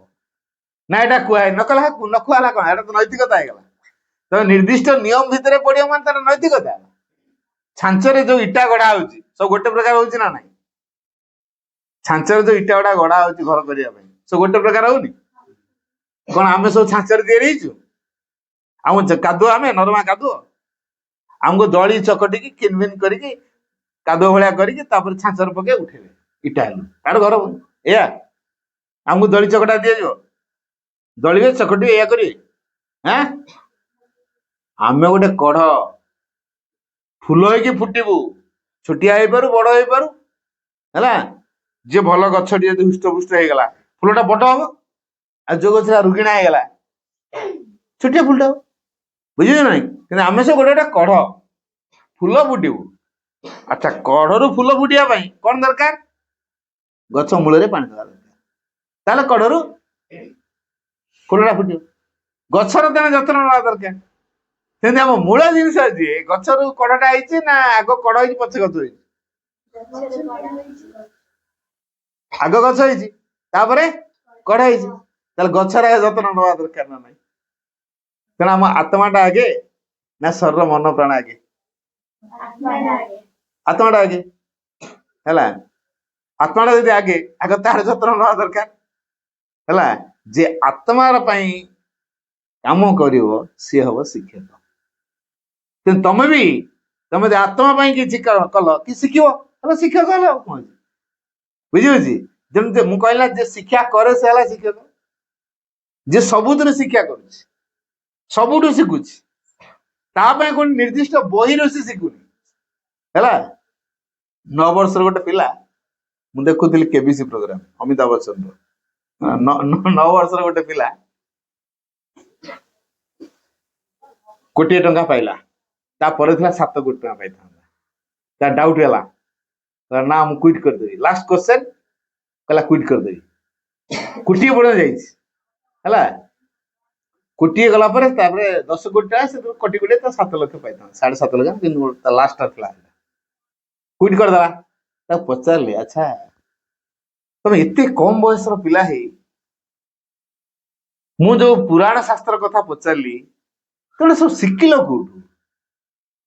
ପିଲାଟି କହିଲା ମୁଁ ଖାଲି ସ୍କୁଲ ପଢା ବହି ପଢେନି, ମୁଁ ଆମ ଘରେ ମୋ ଜେଜେବାପା ସବୁ ପୁରାଣ ଶାସ୍ତ୍ର ପଢନ୍ତି, ମୁଁ ସେଇ ବହି ବି ପଢେ। ତେଣୁ ଆପଣ ଯୋଉଟା ପଚାରିଲେ ସେଟା ମୋ ବହିରେ ଅଛି। ମୁଁ ଜେଜେ ପଢିଲା ବେଳେ ମୁଁ ଶୁଣେ, ମୁଁ ବି ଫାଙ୍କା ସମୟରେ ବସିକି ପଢେ। ବହୁତ ପ୍ରକାର ବହି ମୁଁ ପଢେ, ଖାଲି ସ୍କୁଲ ପଢା ବହି ମୁଁ ପଢେ ନାହିଁ। ତେଣୁ ଯିଏ ଖାଲି ସ୍କୁଲ ପଢା ବହି ପଢୁଥିବ କଣ ପାଇଁ କହିଲ? ପରୀକ୍ଷାଟା ହବ, ନମ୍ବର ରଖି ଚାକିରି ହେଲା। ତାର ଚାକିରି ପାଇଁ ସେ ପାଠ ପଢୁଛି, ଜୀବନକୁ ବୁଝିବା ପାଇଁ ସେ ପାଠ ପଢୁନି ହେଲା। ଜୀବନର ଦୁଃଖ ଅବସ୍ଥାରେ କେମିତି ରହିହବ? ଏନା ତମକୁ ଗୋଟେ ଲଟେରୀ ବାଜିଲା 10 କୋଟି ଟଙ୍କା, କଣ କରିବି କଣ କରି ପାଗଳ ହେଇଯିବ ସାଙ୍ଗେ ସାଙ୍ଗେ। ହଠାତ୍ 10 କୋଟି ତମେ ଧରେ ନିଅ, ତମ ଭାଗ୍ୟ ଲଟେରୀ ବାଜି 10 କୋଟି, ରାତି ଆଉ ତ ନିଦ ହବନି, ଭାବିକା ମୁଣ୍ଡ ଖରାପ, ପାଗଳ, ତାପରେ ମେଣ୍ଟାଲ ହସ୍ପିଟାଲ ଆଡମିସନ, ମାନେ ଛାତରୁ ଗଳି ପଡୁଛି। ଛାତ ଉପରେ ପୁରା ବିହୋଳ ହେଇକି ପୁରା ଗଳି ପଡିବ, 3 ମହଲା ଛାତରୁ ଗଳି ପଡିଲା, ମଲା। 10 କୋଟି ଟଙ୍କା ପାଇଲା ପରେ ସେ ମରିଯାଉଛି, କାରଣ ତାକୁ ସମ୍ଭାଳିବା ପାଇଁ ସାମର୍ଥ୍ୟ ତାର ନାହିଁ ହେଲା। ବୁଝିହଉଛି। ତେଣୁ ଧୀରେ ଧୀରେ ଆମ ସାମର୍ଥ୍ୟକୁ ବଢେଇବା ହେଲା। ମୋ ନିଜ ପରିସରରୁ ଧୀରେ ଧୀରେ ମୁଁ ବାହାରକୁ ବାହାରିବି, ଆଉ ଟିକେ ବାହାରିବି, ଆହୁରି ବାହାରିବି, ଆହୁରି ବାହାରିବି, ଆହୁରି ବାହାରି ବିଶାଳ ହେଇଯିବି। ସାରା ପୃଥିବୀର ଜ୍ଞାନକୁ ମୁଁ ହାସଲ କରିପାରିବି। କାହା ସହିତ ଯୋଡି ହେଲେ ପୃଥିବୀ ସାରାର ଜ୍ଞାନ ମୋ ପାଖରେ ମିଳିବ। ଯିଏ ପୃଥିବୀକୁ ନିଜ ଭିତରେ ଧରିଛନ୍ତି ସିଏ ହଉଛନ୍ତି ମା। ତେଣୁ ମୋ ଭିତରେ ସିଏ ଅଛନ୍ତି। ତେଣୁ ମୋ ଭିତରେ ଯିଏ ମା, ଯିଏ ଅନ୍ତରାତ୍ମା ହେଇକି ଅଛନ୍ତି, ମୁଁ ତା ସହିତ ଯୋଡି ହେଇଯିବି। ପୃଥିବୀର ଯେତେ ଜ୍ଞାନ ଅଛି ସବୁର ଅଧିକାରୀ ହେଇଯିବି। କୌଟିଲ୍ୟ ପଣ୍ଡିତ ବୋଲି ଗୋଟେ ପିଲା, କୌଟିଲ୍ୟ ପଣ୍ଡିତ ହେଲା, 5 ବର୍ଷ 8 ମାସର ପିଲା। ତାକୁ ଅମିତାଭ ବଚ୍ଚନ କେ ବିଷୟରେ ପଚାରିଲା, ସବୁ ତାକୁ ଉତ୍ତର ଦେଲା, ସବୁ କ୍ରୋରପତି ବନିଗଲା ହେଲା। କୌଟିଲ୍ୟ ପଣ୍ଡିତ କେତେ ବର୍ଷର ପିଲା? 5 ବର୍ଷ 8 ମାସର ପିଲା ହେଲା। ପୃଥିବୀ ସାରାର ଯୋଉ ପ୍ରକାର ବିଜ୍ଞାନଠୁ ଆରମ୍ଭ କରିକି ଅର୍ଥନୀତି, ଗଣିତ, ପୁରାଣ ଶାସ୍ତ୍ର, ଯାହା ପଚାର ସବୁ ଉତ୍ତର ଦଉଛି। କୋଉଠି ଶିଖି, ସେ କୋଉଠି ଜାଣିଲା ଏସବୁ ଜ୍ଞାନ? ତାକୁ ପଚରା ହେଲା। ତା ମା ବାପା କହିଲେ ଆମ ଘର ମାନେ ଗୋଟେ, ତା ନାଁଟା ପଣ୍ଡିତ ସହିତ ଦିଆଯାଇଛି, କୌଟିଲ୍ୟ ପଣ୍ଡିତ ହେଲା। ତାଙ୍କ ଘରଟା ହଉଛି ଆଧ୍ୟାତ୍ମିକ ବେଶର ପରିବାର ହେଲା। ସେଠି ସମସ୍ତେ ଭଗବାନ ପାଇଁ କାମ କରନ୍ତି, ଭଗବାନ ପାଇଁ ବଞ୍ଚନ୍ତି, ଭଗବତ ଚର୍ଚ୍ଚା ତାଙ୍କ ଘରେ ହୁଏ। ପିଲା ତାର ମନ ଦେଇକି ଶୁଣେ। ଜନ୍ମ ହେବା ପୂର୍ବରୁ ତା ମା ବାପା ସେ ପ୍ରକାର ପ୍ରାର୍ଥନା କରିକି ତାକୁ ଆଣିଛନ୍ତି, ବୁଝିଲା। ତେଣୁ ଅନେକ ମହାନ ଆତ୍ମା ସବୁ ଅଛନ୍ତି, ସେମାନେ ଅପେକ୍ଷା କରିଛନ୍ତି କୋଉ ମା ସେମିତି ପ୍ରାର୍ଥନା କରୁଛି ତାରି ଗର୍ଭରେ ଆମେ ସ୍ଥାନ ପାଇବୁ। ଆଜିକାଲି ତ କିଏ ପ୍ରାର୍ଥନା କରିକି ପିଲା ଆଣୁନାହାନ୍ତି ହେଲା। ତେଣୁ ସେ ମହାନ ଆତ୍ମା ମାନେ କାହିଁକି ଆସିବେ ମା ଗର୍ଭକୁ? ନା, ଏ ଗର୍ଭ ମୋ ପାଇଁ ଠିକ ନୁହଁ, ତେଣୁ ଆସିପାରିବେ, ରହିଲେ ସେ ଚୈତ୍ୟ ଜଗତ ରହିଗଲେ। ଗର୍ଭ, ମାତୃ ଗର୍ଭ ପାଉନାହାନ୍ତି, କାରଣ ମାର ସେ ପ୍ରକାର ଆସ୍ପୃହା ନାହିଁ, ପ୍ରାର୍ଥନା ନାହିଁ। ଲବକୁଶ ନା ଶୁଣିଛ? ଜାଁଳା, ତାଙ୍କ ମା ହଉଛନ୍ତି ସୀତା ଦେବୀ। ସୀତା ଦେବୀ ଯେତେବେଳେ ଜାଣିଲେ ମୁଁ ଅନ୍ତଃସତ୍ତ୍ୱା ହେଲିଣି, ପିଲା ହବ ଏହାପରେ, ତେଣୁ ସେ ପଳେଇଲେ କୋଠିକି? ଋଷି ଆଶ୍ରମକୁ ହେଲା, ବାଲ୍ମୀକି ଋଷିଙ୍କ ଆଶ୍ରମକୁ ହେଲା। ତେଣୁ ସେ ଆଶ୍ରମରେ, ଆଚ୍ଛା ସେ ତ ଗୋଟେ ରାଜକନ୍ୟା, ପୁଣି ଗୋଟେ ରାଜାଙ୍କର ବୋହୂ ହେଇଛି। ତେଣୁ ରାଜା ଘରର ବୋହୂ ଗୋଟେ ଋଷିଙ୍କ କୁଡିଆ ଘରେ ରହିବ? ହଁ, ଘର ଦ୍ୱାରା ଏତେ ବଡ ଛାଡିଛୁଡା ଦେଇ ରାଜସୁଖ ଛାଡିଦେଇ ଯାଇକି ଆଶ୍ରମ ଜୀବନ ବଞ୍ଚୁଛି କଣ ପାଇଁ? ଯୋଉ ପିଲାକୁ ସେ ଗର୍ଭରେ ଧରିଛି ତାଙ୍କରି ପାଇଁ। ସେଠି ସେ ଯୋଉ ତପସ୍ୟା ଆଚରଣ କରିଛି, ଯୋଉ ପ୍ରାର୍ଥନା ସେ ରଖୁଛି, ଯୋଉ ନୀତିନିଷ୍ଠ ହେଇକି ରହୁଛି, ଗୁରୁଙ୍କୁ ସେ ଯୋଉ ଆରାଧନା କରୁଛି, ତା ଇଷ୍ଟଙ୍କୁ ଯୋଉ ପ୍ରାର୍ଥନା କରୁଛି, ଯୋଉ ବେଦ ବେଦାନ୍ତ ସବୁ ସେ ପଢୁଛି ହେଲା, ଏବଂ ସେଇ ଅନୁସାରେ ନିଜ ଜୀବନକୁ ସେ ତିଆରି କରୁଛି, ଭିତରେ କିଏ ଅଛି? ପିଲା ଅଛି। ସେ ଖୋରାକ ନେଇକି ଆସିଛନ୍ତି। ଜନ୍ମ ହେଲା ପରେ ବାପା ତାର ଜାଣିନି। ଦିଟା ପିଲା 12 ବର୍ଷ ପର୍ଯ୍ୟନ୍ତ, ଜନ୍ମ ହବାର 12 ବର୍ଷ ପର୍ଯ୍ୟନ୍ତ ସେ ବାପା ସହିତ ସାକ୍ଷାତ କରେଇ ଦେଇନି, ପୁରା ଟ୍ରେଣ୍ଡ କରେଇଦେଲା। ଏଠି ତମେ ପୁରା ଉପଯୁକ୍ତ ହେଇକି ଯିବ, ରାଜ୍ୟ ଶାସନ କରିବ। ଋଷି ଆଶ୍ରମରେ ତମକୁ ତାଲିମ ଦିଆଯାଉଛି। ଋଷି ଆଶ୍ରମ କି ତାଲିମ ମିଳିବ? ଋଷି ଆଶ୍ରମରେ କି ତାଲିମ ମିଳିବ? ଋଷି ଆଶ୍ରମରେ ଯୋଉ ଜ୍ଞାନ ଥାଏ, ଯୋଉ ଜ୍ଞାନ ସେଠି ଚର୍ଚ୍ଚା ହଉଛି, ସେଥିରେ ସାରା ସଂସାରକୁ ସୁନ୍ଦର ଭାବରେ ପରିଚାଳନା କରିବା ପାଇଁ ଜ୍ଞାନ ମିଳିବ। ନିଜ ଜୀବନକୁ ବୁଝିବା ପାଇଁ, ପୃଥିବୀକୁ ବୁଝିବା ପାଇଁ, ସଂସାରକୁ ସୁଗଠିତ କରିବା ପାଇଁ ଯୋଉ ଜ୍ଞାନ ଦରକାର, ସେଇ ଜ୍ଞାନଟା ସେ ଆଶ୍ରମରେ ମିଳୁଛି, ଚର୍ଚ୍ଚା ହଉଛି। ବୁଝିହଉଛି? ଏମିତି ସାମର୍ଥ୍ୟ ପାଇଲେ ଯେ ଭଗବାନ ତାଙ୍କ ବାପା ବି ହାରିଗଲେ ପରା। ସମସ୍ତେ ହାରିଗଲେ। ମାନେ ଯୋଉ ଘୋଡାଟି ଛାଡିଲେ, ଯିଏ ତା ଅଟକେଇବ ତା ସହିତ ଯୁଦ୍ଧ ହବ, ଇଏ 2ଟା ଟୋକା ଅଟକେଇ ଦେଲେ ହେଲା, ଲବକୁଶ। ତାପରେ ଆଗେ ତାଙ୍କ ଭାଇ ମାନେ, କକା ମାନେ ସବୁ ଯାଇଛନ୍ତି, ସବୁ ହାରିଛନ୍ତି। ଶେଷରେ ବାପା ନିଜେ ଆସିଲେ, ସିଏ ବି ହାରିଲେ। ପିଲା 2ଟାଙ୍କୁ ପାରିଲେନି। ହଁ ହେଲା, ହନୁମାନ କେତେ ବଳଶାଳୀ, ସିଏ ମଧ୍ୟ ତାଙ୍କ ପାଖରେ ବନ୍ଦୀ। ଏ 2ଟା ପିଲା ଏତେ ଶକ୍ତିର ଅଧିକାରୀ କେମିତି ହେଇଛନ୍ତି? ସିଏ ଜାଣିନାହାନ୍ତି ରାମଚନ୍ଦ୍ର ଇଏ ମୋ ପିଲା ବୋଲି ହେଲା। ତେଣୁ କାହାର ପ୍ରଭାବରେ ସେ ବଢିଛନ୍ତି? ତାଙ୍କ ମାର ପ୍ରଭାବରେ। ତାର ମାର ତପସ୍ୟା ଅଛି ନା ନାଇଁ? ବୁଝିହଉଛି? ତାର ଗୁରୁକୁଳ ଆଶ୍ରମରେ କୋଉ ଶିକ୍ଷା ମିଳୁଥିଲା? ଯାହା ଫଳରେ ସାରା ସଂସାରକୁ ସେ ଜୟ କଲା ଭଳିଆ ସାମର୍ଥ୍ୟ ହେଇଛି ହେଲା। ତେଣୁ ସଂସାରକୁ ଜୟ କରିବାକୁ ହେଲେ, ଜୀବନକୁ ବୁଝିବାକୁ ହେଲେ, ଜୀବନକୁ ପୂର୍ଣ୍ଣାଙ୍ଗ ଧାରାରେ ଗଢିବାକୁ ହେଲେ, ସକଳ ପରିସ୍ଥିତିରେ ନିଜକୁ ସମ୍ମୁଖୀନ କରିବା ପାଇଁ ସମର୍ଥ ଯୋଗ୍ୟ କରିବାକୁ ହେଲେ, ଆମ ଆତ୍ମା ସହିତ ଆମର ସମ୍ପର୍କ ରଖିବା ଦରକାର। ଆତ୍ମା କିଏ? ଆମର ମା। ଆମ ଭିତରେ ଯୋଉ ମାଙ୍କ ଫଟୋ ଆମେ ଦେଖୁଛେ, ସେଇ ଫଟୋକୁ ଆମ ହୃଦୟ ଭିତରେ ଦେଖିବା ଦରକାର। ତେଣୁ ଯିଏ ସବୁ ସମୟରେ ହୃଦୟ ଭିତରେ ମାଙ୍କ ଫଟୋକୁ ଦେଖୁଛି, ମା ମତେ ତମ ଭଳିଆ କର, ଅର୍ଥାତ୍ ତମେ ଯେମିତି ଚାହୁଁଛ ମତେ ସେମିତି କର। ବୁଝିପାରୁଛ? ସେ ପ୍ରକାର ହବ। ତେଣୁ ମୁଁ କହିଲି ନା, ଯୋଉ ଚୋରଙ୍କ ସାଙ୍ଗରେ ଆସିଲେ, ଚୋରଙ୍କ ସଂସ୍ପର୍ଶ ଆସିଲେ ଜଣେ ଚୋର ହେଇଯିବ। ସାଧୁ ମାନଙ୍କ ସଂସର୍ଗରେ ଆସିଲେ ଜଣେ ସାଧୁ ହେଇଯିବ। ତାହେଲେ ଆମେ ଦୁନିଆରେ କଣ ବାଛିବା? ସାଧୁ ବାଛିବା ନା ଚୋର ବାଛିବା? ଆଉ ଯୋଉମାନେ ବଦମାସି କରୁଛନ୍ତି ତାଙ୍କ ସହିତ ସାଙ୍ଗ କାହିଁକି? ସାଙ୍ଗ ନହେଲେ କଣ ହେଇଗଲା? ମା ସହିତ ସାଙ୍ଗ ହେଇପାରିବେ କି ନାଇଁ? ଯୋଉମାନେ ମାଙ୍କ ପାଖକୁ ଆସୁଛନ୍ତି, ଯୋଉମାନେ ମାଙ୍କ ପାଠଚରରେ ଆସୁଛନ୍ତି ହେଲା, ଆମେ ତାଙ୍କ ସହିତ ସାଙ୍ଗ ହଉ। ଯିଏ ପାଠଚରରେ ଆସୁନି, ଯିଏ ମାକୁ ଡାକୁନି, ଆମେ ତା ସହ ସାଙ୍ଗ ହବୁନି। କଣ ହେଇଗଲା ଏଠୁ ଅସୁବିଧା? ବୁଝିହଉଛି? ତେଣୁ ମାକୁ ଯଦି କହିବା, ମା ମତେ ତମେ ଭଲ ପିଲା କରିଦିଅ, ମା କରିଦେବେ ନା ନାଇଁ? କରିଦେବେ। ବୁଝିଗଲା? ଏଇ ମା ଯଦି ଆମକୁ ତିଆରି କରିଛନ୍ତି, ଆମେ ମା କହିବା, ମା ତୁ ମତେ ଭଲ ପିଲା କରିଦେ ହେଲା। ନା ଦିନ ଏଇଟା ସବୁଦିନ ମାଙ୍କୁ କହିବାକୁ ପଡିବ। ଯେ ସବୁଦିନ ମାଙ୍କୁ କହୁଥିବ, ଦିନେ ମା ତା ଦିଗଟା ଖୋଲିଦେବେ। ସବୁଦିନ ମା ମତେ ତମେ ଯେମିତି ଚାହୁଁଛ ସେମିତି କରିଦିଅ। ଭଗବାନ ଦିନେ ଆସିଲେ, ପରେ ଆସିଲେ, ସାଙ୍ଗେ ସାଙ୍ଗେ ଆସିଲେନି। ଆରେ ଏତେ ସଜଉଛୁ କାହିଁକି? ଏତେ ଆସୁନାହାନ୍ତି। ନ ଆସିଲେ କଣ? ସେ ଯୋଉ ସଜେଇବାର ଆନନ୍ଦ ନଉଛି, ଏ ଯୋଉ ଭାବ ତିଆରି ହଉଛି, ସେ ଭାବ ଦିନେ କଣ କଲା? ପ୍ରଭୁଙ୍କୁ ଆସିବାକୁ ବାଧ୍ୟ କରିଦେଲା। ସେମିତି ସବୁଦିନ କହୁଥିବା, ମା ଦିନ ହେଲା କରିବାକୁ ବାଧ୍ୟ ହେଇଯିବେ।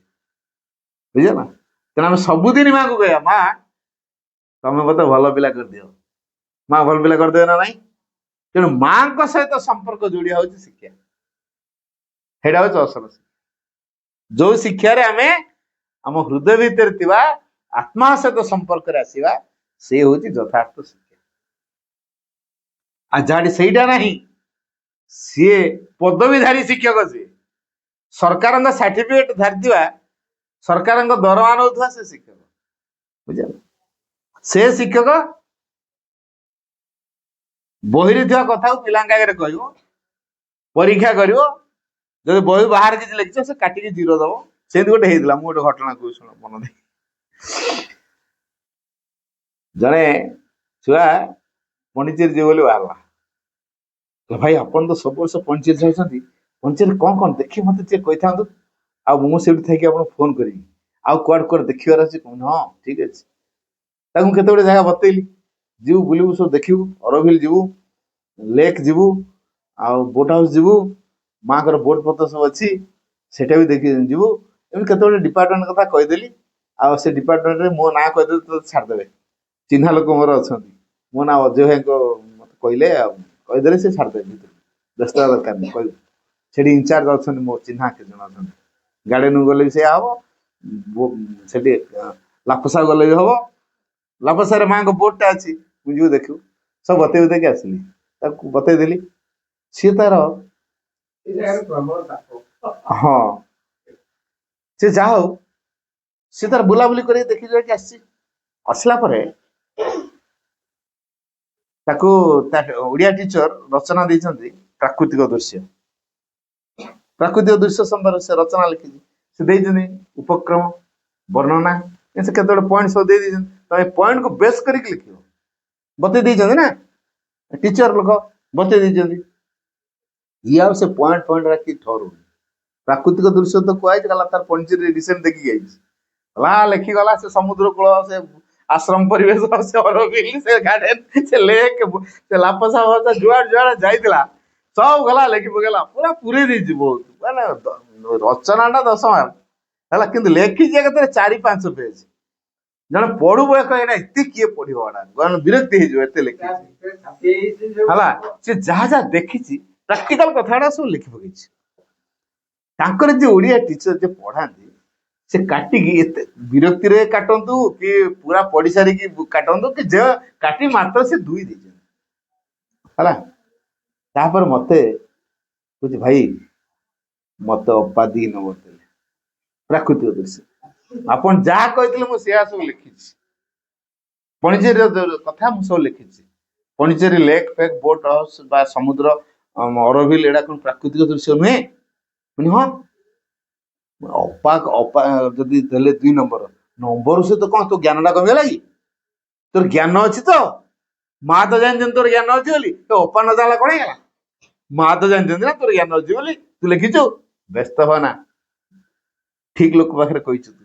ମୁଁ ସେ ଅପାକୁ କେମିତି ବାଟକୁ ଆଣିବି ଚିନ୍ତା କରିବି। ତ ଡାଇରେକ୍ଟ କହିଲି, ଆମର ପାଠଚର କ୍ଲାସରେ ଟିଚର୍ସ ବାର୍ଥରେ ମୁଁ କଣ୍ଡକ୍ଟ କରେ। ମୁଁ ସେଇଠି ବତେଇଲି ଯେ ଆମେ ଯୋଉ ଟିଚର ମାନେ ସବୁ ସୀମିତ ହେଇଯାଉଛୁ, ମୁଁ ଯାହା କହୁଛି ତମେ ସେଇଟା ଲେଖିବ, ତାହେଲେ ନମ୍ବର ପାଇବ, ନହେଲେ ନମ୍ବର ପାଇବ। କିନ୍ତୁ ଗୋଟେ ପିଲାର ଯୋଉ ଭିତର ଦିଗଟା ପରିପ୍ରକାଶ ହେଇଯାଉଛି ତାକୁ ଆମେ ଦେଖୁନୁ, ତାପରେ କାଟିକି ନମ୍ବର ଦଉଛୁ। କୁହନା ଦେଖିବା ଏଇଟା ଠିକ କଥା କି?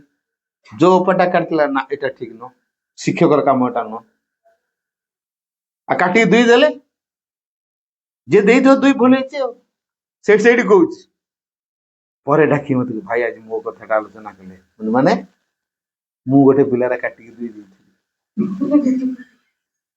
ଆଜି ମୋ ଦିଗ ଖୋଲିଦେଲେ, ଆଖି ଖୋଲିଦେଲେ, ସତରେ ମୁଁ କେତେ ବଡ ଭୁଲଟା କଲି। ମାନେ ଗୋଟେ ପିଲା ବିକଶିତ ହେଇ ଆସୁଛି, ତମେ ଜଳନ୍ତା ନିଆଁରେ ପାଣ୍ଡାଲ ଦଉଛ। କେତେ ଉତ୍ସାହରେ ସେ ଲେଖି ଚାଲିଛି, ତମେ ଯୋଉ ନମ୍ବର ଯୋଉ 2 ଦେଇଦେଇକି କହିଲ ମୁଁ ଯାହା କହିଥିଲି ତୁ ସେଇଆ ଲେଖିନୁ, କହିକି ଯୋଉ ନମ୍ବର କାଟିଦେଲ, ତାର ଏକାଥରେ ସାଇକୋଲୋଜି ଡିମୋରାଲାଇଜ ହେଇଗଲା, ତା ମନସ୍ତାତ୍ତ୍ୱିକ ଦିଗଟା ଭାଙ୍ଗିଗଲା। ତମେ ଜଳନ୍ତା ନିଆଁରେ ପାଣି ପକେଇଦେଲ। ଏଇଟା ତ ଶିକ୍ଷକର କାମ ନା। ହଁ ଭାଇ ଭୁଲ ହେଇଗଲା। ଯଦି ଜାଣିଲ ଭୁଲ ହେଲା, ୟା ଉପରେ କେବେ କରିବନି। ସେ ପିଲା ନିଜସ୍ୱ ଭାବରେ ଲେଖିଛି ତ, ସେ ଯାନ୍ତ୍ରିକ ଭାବରେ ତ ଲେଖିନି। ଦେଖ ନା ଅନ୍ୟ କୋଉ ପିଲାର ସେଇଭଳିଆ ହେଇଛି ନାହିଁ। ମୁଁ ସେ ପିଲା ମତେ କହିଛି, ମୁଁ ଜାଣିଛି, କିନ୍ତୁ ମୁଁ ତମକୁ କହିନଥିଲି। ମୁଁ କାହିଁକି ତମକୁ କହିଯାଉଛି? ପାଠ ଦ୍ୱାରା ତ ପଢିଲା ବେଳେ ଆଲୋଚନା କରିଦେଲା, ସମସ୍ତଙ୍କୁ ଛୁଇଁବ, ତମକୁ କାହିଁ ବ୍ୟକ୍ତିଗତ ଭାବରେ କହିବି? ଆଉ ବାହାରିଲା ଠିକ କଥାଟା କହିଦେଲି। ଆଉ ସେଥିରେ ଅନୁଭବ କରିବା। ତେଣୁ ଆମେ केबे आम निर्दिष्ट चिंताधारा भितर सीमित हवानी है शिक्षाटा केबे सीमाबद्ध होइक रहेनी शिक्षाटा होची व्याप्त पूरा व्यापिक अछि असीम है को शिक्षा ना संसार में सबू शिक्षा को हासिल कर जितेबले आम हृदयस्थ भगवान सहित आम संपर्क यहीटा हूँ मुख्य काम तेना आमर काम है से जो माध्यम हो पाठचक्र माध्यम हो बा शिविर सम्मेलन माध्यम हो कि भजन कीर्तन माध्यम हो कि गीत माध्यम हो कि नाच माध्यम हो कि ड्राइंग माध्यम हो कि पेंटिंग माध्यम हो कि हैंडवर्क माध्यम हो कि खेल माध्यम हो मां सहित पिला को जोड़ा ताले पिला भितर ज्ञान बाहर बुझीगला मां सहित पिला को जोड़ी देले बस मां पाखर पिला पाख संचय बोर्ड देहरे करेन्ट अच्छी ना नहीं को अच्छी मुझे गोटे फैन लगे फैन तारटा नहीं कौन करी से जो दीटा होल अच्छी सकेट तक कह गेंजरी है गेंजला मैंने सेठी कौन हम सेठी जो करेन्टा थिला तार दे कोठी आसला फैन को फैन स्विच दे देली घाँ घाँ घाँ घाँ पवन आगुरी फैन घुरुला कि घुरुला कहीं गेंजा है फैन कौट घूर बुझा तेणु मां सहित जोड़ी गले ज्ञान बाहर पड़ो आ मां सहित जोड़ी ना फैन थाऊ पवन दब आम सकेट धरे गेंजी नौ प्लग को है सकेट रे करेन्ट अच्छी गेंजिले करेन्ट आसो आम सकेट धरे प्लगटा गेंजी नौ फैन घूर कि फैन अच्छी आम पाखे ऊपर फैन हो कि स्टैंड फैन हो कि टेबल फैन हो फैन अच्छी है कि पवन दौर कि दौनी कहीं देलानी फैन रो जो प्लग टा तारटा जो प्लग लगी सकेट धरे गेंजा बुझी आमर काम कौन मां सहित जोड़ी गले बस ज्ञान बाहर है तेणु शिक्षकर काम कौन सी पिला कौन निजे कौन मां सहित जोड़ार काम करेंगे निजे जोड़ी हे पिला मां सहित जोड़े यहीटा काम तापर मां ता भीतर कौन प्रकाश करिया कथा कौन बाहर करिया था से करे बुझला तेणु मां समस्त भितर किसी ना किसी संभावना देछन तमे ना एडी अछ तम भितर जे के राष्ट्रपति न बोली के कहि परियो हैं के कल्पना चला है कि महाकाश यात्री जे न हो के कहि परियो के साइंटिस्ट के डॉक्टर के इंजीनियर के लेक्चर के प्रोफेसर जे न हो के कहि परियो के राजनेता हो प्रधानमंत्री हो के राष्ट्रपति हो कहि हो तेणु एथुर आम अनुभव करवा जे आम भितर ज्ञानटा अच्छी मां सहित जोड़ी हेले ज्ञान बाहर है तेणु तुम कौन करवा दरकार सब मां को चिंता करवा दरकार जन खाली मां को चिंता कर बही पढ़ुनी कौन है डोज बही सीना पढ़ले जाई परीक्षा लगे आम कौच ना नहीं किसी पढ़ुनी खाली माँ माँ माँ माँ माँ को फटको नहीं बस बास से माँ को फटो को अनेक बसिले परीक्षा रे बही लेखा से न लिखी माँ तक बते दे तू कौन लिखू है माँ बते दे हाथ देकी लेखा भी करे देवे बुझी तेणु माँ सहित जोड़ी हवा दरकार शिक्षकर काम हूँ आउ क्या कह शिक्षक सी हूँ शिक्षक जे निज को जय कर आत्मजयी है मुझे अन्य को रागिबी ता माने कौन से शांत हो से राग मु राग शिखौची मु रागुची माने पिला मु राग शिखौची बुझे पिला आगे मु कर्कश की नाली आखि देखई धमका चमक दे एक्शन कर चाबड़ा लगे दूची ता माने कौन पिला एटा हूँ चाबड़ा एटा हूँ नाली आखि एमती हूँ डराण एटा हूँ भय है पिला आम डरई धमकी नाली आखि देखी मरा पिटा करी आम कंट्रोल कर चाहूँ आम भितर निजर संयमता ना शिक्षकर प्रथम काम हूँ सी आत्मजयी हम ତାର ନହେଲେ ଶିକ୍ଷକ ହେଇପାରିବନି। ହେଲା, ମା କହିଲେ ଯଦି ତୁମେ ଅନ୍ୟମାନଙ୍କ ଉପରେ ନିୟନ୍ତ୍ରଣ ଅର୍ଜନ କରିବାକୁ ଚାହୁଁଛ ତାହେଲେ ପ୍ରଥମେ ନିଜକୁ ନିୟନ୍ତ୍ରଣ କରି ଶିଖ। ଯେ ନିଜକୁ ନିୟନ୍ତ୍ରଣ କରି ଶିଖିଛି ସେ ଅନ୍ୟମାନଙ୍କୁ ନିଶ୍ଚୟ ନିୟନ୍ତ୍ରଣ କରିଦେଇପାରିବ। ହେଲା, ଯିଏ ଅସୀମ ଶାନ୍ତ, ଅସୀମ ସ୍ଥିର, ଅସୀମ ଧୈର୍ଯ୍ୟ, ଅସୀମ ଶାନ୍ତ ଅବସ୍ଥା ଅଛି, ତା ପାଖକୁ ଯିଏ ଆସିଲେ ବି ସେ ତା ଶାନ୍ତ ଭିତରେ ହଜିଯିବ। ସମୁଦ୍ର ଭିତରେ କେତେ ନଦୀ ଯାଇକି ମିଶି ନା ନାଇଁ କୁହ? ଦେଖେଇ ହବ ସମୁଦ୍ରରେ କୋଉ ନଦୀଟା ଦେଖେଇ ହବ? ଏତେ ବଡ ସମୁଦ୍ରଟା ଭିତରେ କୋଉଟା ବୈତରଣୀ ନଈ ଦେଖେଇ ହବ କି? ଆମେ ବୈତରଣୀ ନଈ କୂଳରେ ଅଛୁ। ସମୁଦ୍ର ଦେଖେଇ ପାରିବା କୋଉଟା ଆମ ବୈତରଣୀ ନଈ ଦେଖେଇ ହବ? ତେଣୁ ଯେ ବିରାଟ ସମୁଦ୍ର ଭିତରେ ବୈତରଣୀ ନଦୀଟା କଣ ହଜିଯାଇଛି ନା ନାଇଁ? ଯିଏ ଅସୀମ ଶାନ୍ତ, ତା ଭିତରେ ଯେତେ ବିଗିଡା ଲୋକଟା ଆସିଲେ ଯଦି ଢୁକିଯିବ ସେ ଶାନ୍ତ ହେଇଯିବ ନା ଆଉ ବିଗିଡିଯିବ? ପୁରା ଶାନ୍ତ ହେଇଯିବ। ଲୀନ ହେଇଯିବ ନାଇଁ? ଶାନ୍ତ ଭିତରେ କୁଆଡେ ଯେମିତି ସମୁଦ୍ର ଭିତରେ ନଦୀଟା ଲୀନ ହେଇଗଲା ସେମିତି ଅସୀମ ଶାନ୍ତ ଭିତରେ ତାର ଯୋଉ ବିଗିଡା ଗୁଣଟା କୁଆଡେ ଲୀନ ହେଇଯିବ। ହେଲା, ମୁଁ ପୋଖରୀରେ ନେଇ ଗ୍ଲାସେ କ୍ଷୀର ଢାଳିବି ପୋଖରୀରେ, କଣ ପୋଖରୀ ସାରା କ୍ଷୀର ଧଳା ହେଇଯିବ? ଗ୍ଲାସେ କ୍ଷୀର ନେଇକି ମୁଁ ପୋଖରୀ ଢାଳିବି, ପୋଖରୀ ସାରା କ୍ଷୀର, ପୋଖରୀ ସାରା ପୁରା ଧଳା ହେଇଯିବ? ବରଂ ଏଇ ଯୋଉ ଧଳା କୁଆଡେ ହଜିଯିବ। ବୁଝିଲ, କ୍ଷୀର ଯୋଉ ଧଳା ହେଇକି ରହିଛି ସେ କୁଆଡେ ହଜିଯିବ। ସତ ନା ମିଛ? ସେମିତି ଶିକ୍ଷକ ସେଇଭଳି ବିସ୍ତାର ହବା ଦରକାର। ଅସୀମ ଶାନ୍ତ, ଅସୀମ ସ୍ଥିର, ଅସୀମ ଧୈର୍ଯ୍ୟ, ଅସୀମ ସହନଶୀଳତା ହେଲେ ଯାଇକି ଜଣେ ଶିକ୍ଷକ। ତାଙ୍କର କଣ ଏଇଟା ହେଇସାରିବା ପରେ ଶିକ୍ଷକ ହବା? ରାଗ ତ ସମସ୍ତଙ୍କର ଅଛି, ରାଗ କାର ନାହିଁ ବୋଲି କହିବ। ହେଲା, ସେ ନା କହିବେନି କେହି, ତାକୁ ବି ପଚାରିବା ନୁହଁ। ହେଲା, ରାଗି ପିଲା ଅଛନ୍ତି, କିଛି ନାହିଁ, ରାଗିଥିଲା ରାଗି ରାଗି। ମୁଁ ଗୋଟେ ସତ ଘଟଣା କହୁଛି, ମୁଁ ଗୋଟେ ସତ ଘଟଣା କହୁଛି। ନା ଏଠି ଟେକିବେନି, ଏଠି ପଳେଇଲା ପରେ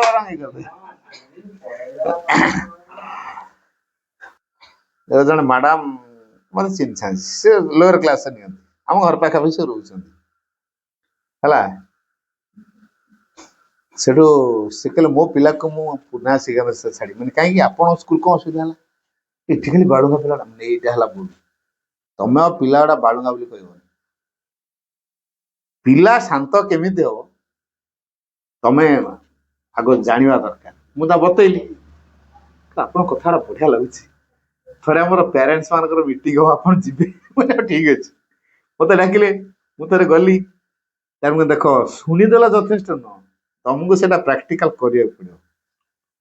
ସେ ପ୍ରାକ୍ଟିକାଲ କରୁଛି। ଆଉ ଗୋଟେ ଛୁଆ ସେ କଣ କରିଛି, ତାର ଡଟ୍ ପେନ୍ ଆଣିକି ଦେଇଛି କେଞ୍ଚି ସେ ମ୍ୟାଡାମକୁ ଫୁଟେଇ, ହେଲା, ଡଟ୍ ପେନ୍ ଲଗଟା ଫୁଟେଇ ଦେଇଛି, ପୁରା ରକ୍ତାକ୍ତ ଅବସ୍ଥା। ତଥାପି ମୁଁ ଦେଖ ବିଗିଡିବନି, ଯାହା କରିବା ତମେ ସ୍ଥିର ରହିବ, ଶାନ୍ତ ରହିବ। ସେଟା ହେଲା ଫାଷ୍ଟ କ୍ୱାଲିଟି। ଶିକ୍ଷକର ପ୍ରଥମ କ୍ୱାଲିଟି ହେଲା ସକଳ ପରିସ୍ଥିତି ସ୍ଥିର, ଶାନ୍ତ, ଅବିଚଳ ରହିବ, କେବେ ଉତ୍ତେଜିତ ହବନି କି ଭୟଭୀତ ହବନି। ଏଇଟା ଫାଷ୍ଟ କ୍ୱାଲିଟି, ତମେ ଆଗେ ସେଇଟା ରହିବ। ମୁଁ ଯଦି କହିଦେଇଛି ତାହେଲେ ମୁଁ ବୋଧେ ଭଲ ଶିକ୍ଷକ ନୁହଁ, ରାଗିବି ଦିଏ ନାହିଁ, ମୁଁ ତାହେଲେ ଭଲ ଶିକ୍ଷକ ନୁହଁ। ସେ ଆଉ ରାଗିଲାନି, ହଉ ହଉ ଠିକ ଅଛି, ହଉ ଏଇଟା ତ ବୁଢା ତ ଠିକ ଅଛି, ପିଠି ଟିକେ ଥାପୁଡେଇ ଦେଲା, ଆମେ ଦେଲା, ଭେରି ଗୁଡ, ଭେରି ଗୁଡ କହିଦେଲା, ଭେରି ଗୁଡ କହିଦେଲା। ମୁଁ ଫୁଟେଇ ଦେଲା ପରେ ଭେରି ଗୁଡ କହୁଛି। ଥରେ ଦିଥର ତିନିଥର ଏମିତି କେତେ ଥର ତାର ବଦମାସି କଲା। ତାପରେ ପିଲା ଭିତରେ ଦିନ ହଠାତ୍ ଗୋଟେ ଭାବନା ଆସିଛି, ମ୍ୟାଡାମ ମୋର ଭୁଲ ହେଇଗଲା।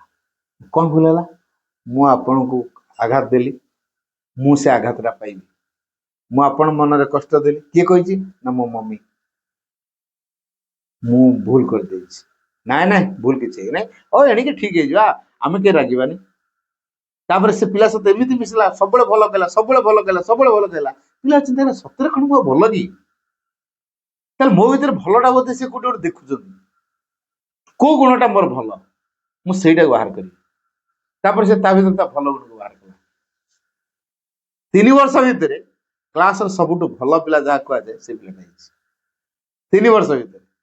क्लास रो सबुठु भल पिला शांत पिला थर अवार्ड ताको मिलला क्लास रो बेस्ट स्टूडेंट हिसाब रे ताको अवार्ड थर मिलला से पिला ଏଠି ତାର ଯୋଉ ଭାବନାଟା ତାର ଆତ୍ମାର ମିଳୁନି।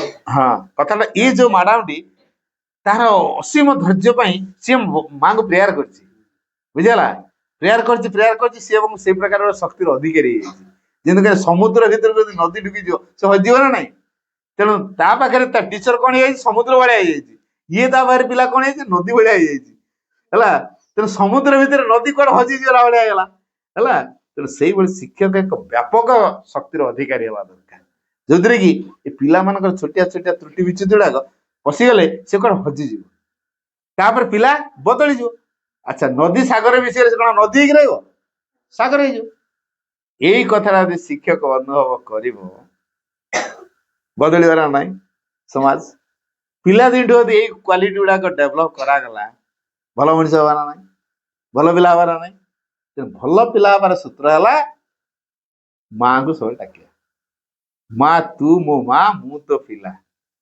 तो पिलार जहाँ दरकार तू दो मु तत्ते नवा कि का मुहे तमे तो माँ को माग ना नहीं हैं आज चॉकलेट के पैसा दे आज मोर पेन नहीं पैसा दे आज मोर कागज सरी गला पैसा दे आज मोर रिफिल सरी गला पैसा दे आज से खाता किना हबो पैसा दे आज से रबर किनी पेंसिल किनी पैसा दे आज मार्केट जीवी सांग मान सब जाउछंती मते दे मु खर्च करी सब कथा पैसा मागु माँ को माँ पाखर जे सब कथा अळी करी होउची एई माँ पाखर से सब कथा कहि हो बुझला तो सबले माँ को डाकियो तो हैं माँ को डाकिले माँ के साथ जोड़ी हेले माँ के साथ संपर्कित हेले आम भीतर आपे आपे ज्ञान बाहर जानेला टाइम है silence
O Supreme Lord, eternal truth, let us obey thee alone and live according to truth.